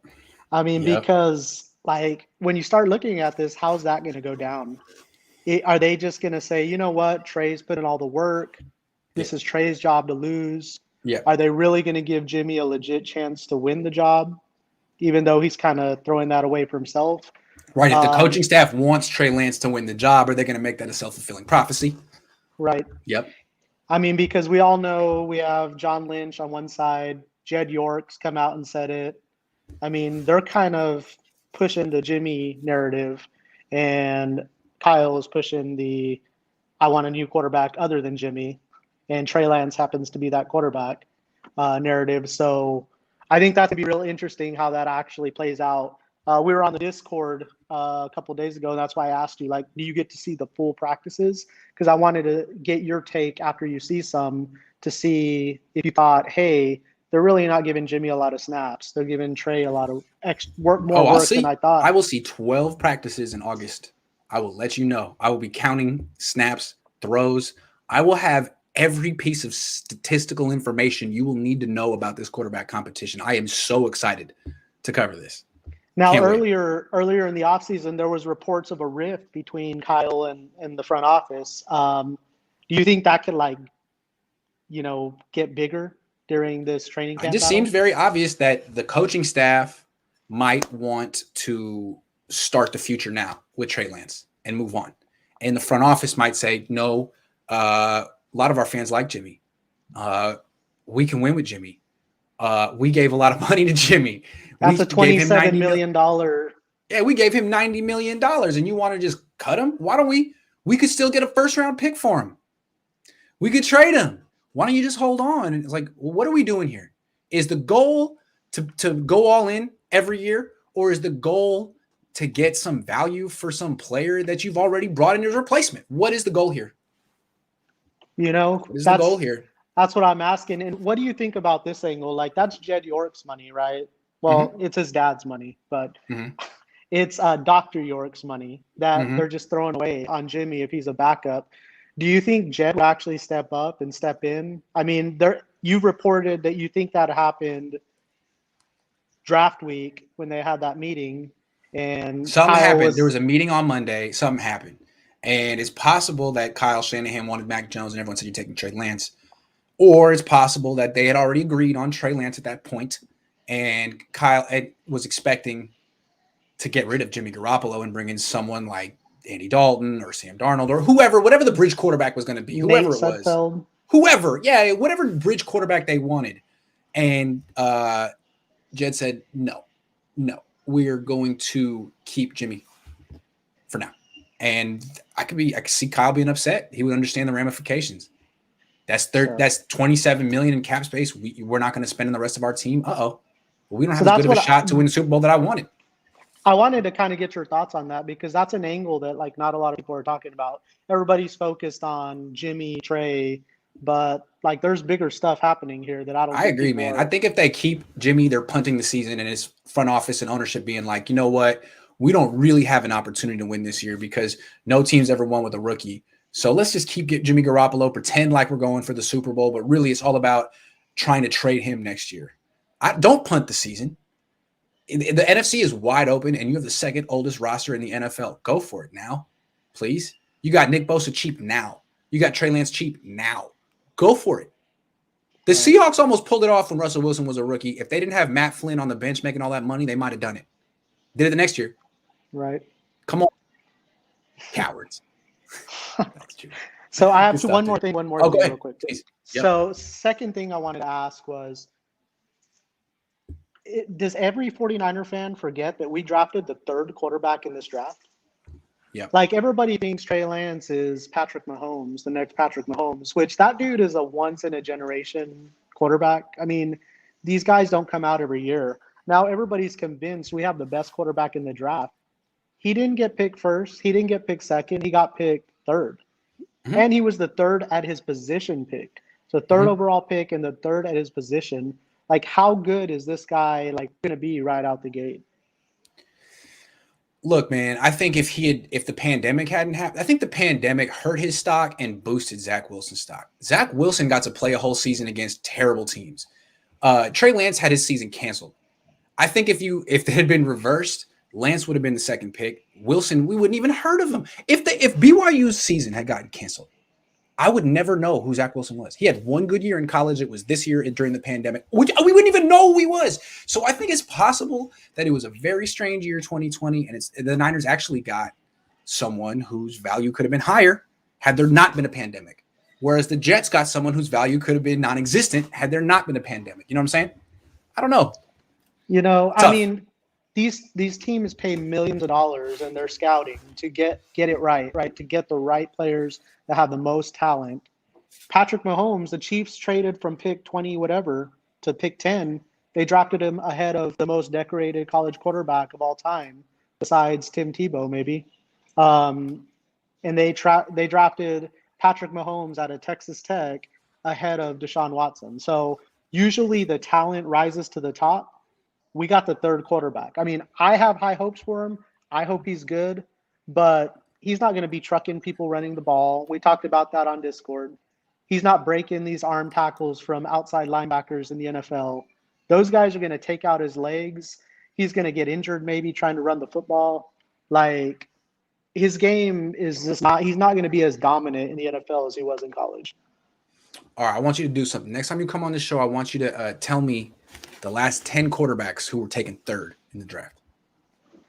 All right. That's your homework assignment. All right, I got Chief? you this All weekend. right, thanks, man. Appreciate you, All man. right, I'll see see ya. you around. Take care. Cole, we're gonna end with you. What's up, Cole? Really? End with me. Ending with you, Cole. Where are you calling from? Arizona. Okay, cool. And you're a Niner fan and not a Cardinals fan because I mean, I grew up a Niners fan. My dad is from San Francisco. He grew up there, so cool. Yeah, been a Niners fan my whole life. So all right. Yeah, How old but are you? I am a Suns fan, so I'm happy about. Are you having a what's good going on year? there. How old are you? I'm 25. Okay, cool. Yeah. Okay, cool. So to go along like with the title of your video, I was just thinking, in my opinion, I think that Jimmy G is, I mean, at least this year, I think we have to keep him. I think that he's really important to the offense. And I think that like the most important thing for offenses is continuity, especially like with the offensive line, it's continuity. So I think that like we have to keep Jimmy G so that we can keep the continuity going from season to season and season. And I think that will be important because I feel like the offense has been kind of stalling a little bit. Well, let me ask you something though. If you want to go stick with Jimmy for the sake of continuity, then when do you go to Trey? When? That's a good question. I was thinking about that too, because like I think that there is like a valid point to like the money with it all, and I think that you do have to go to Trey early in the season. But I think that like just to get the like, someone was saying earlier that like Kyle Shanahan at the beginning of the season, like the first couple of games or whatever it was, is not like his offense hasn't been great. So I think that like the continuity of players would help with Kyle Shanahan and not having his offense stall at the very beginning. So if Jimmy G is in the offense and all those players are coming back, there are some new players obviously, but like I think that with all that continuity, there would be some benefits to the offense. And then later you can cut or trade or cut or whatever you need to do, Jimmy, to get rid of him. And then I'm pretty sure Melvin Ingram or Justin Houston, I don't know if they're going to get signed before then, but in my opinion, they might still be there early in the season. So then you can cut him and then sign one of those guys. I don't know. Just an idea. Yeah, it could work. Could work. Let me think this through. Seems to me, look, here's where I want to put it. If the Niners do this, it seems to me that they're saying, look, we're not going to win the Super Bowl this year. We got a solid quarterback who's overpaid and injury prone, and we got a 21-year-old rookie. We're not going to win the Super Bowl this year with either one. So let's not kid ourselves. Let's play for 2022 and 2023. Maybe that's true. Maybe that's the right move. I just think I think the NFC is wide open, and I do think a team is going to win a Super Bowl with a rookie quarterback sooner than later. I believe that, but I have no evidence to point to. Well, that's the Never thing. happened. I think it could be this year. I think that Trey Lance could. I think he's talented enough to do it, and I think that the Niners are talented enough to pull it off. Yes, and I just think it's the kickstarting that needs like some help. Fair. And I think that my dad's right there with you. My dad thinks that Jimmy Garoppolo should start the season and Trey Lance should take over after the bye week. That seems like a very interesting compromise. The only thing is, again, his contract will be guaranteed on week 1. So the only way you get rid of some of that money is to trade him. That's the only thing. Okay. Yep. Yeah, so that would be tough. But like, I guess it's just a gamble. I think it's really a gamble. Like if you gamble on, if this were to work out, it would be ideal in my opinion, but it would be a gamble. You would have to gamble on Jimmy G not getting hurt. You have to gamble on Justin Houston or Melvin Ingram still being available. And you have to gamble on maybe another team wanting Jimmy G, and then you can trade him.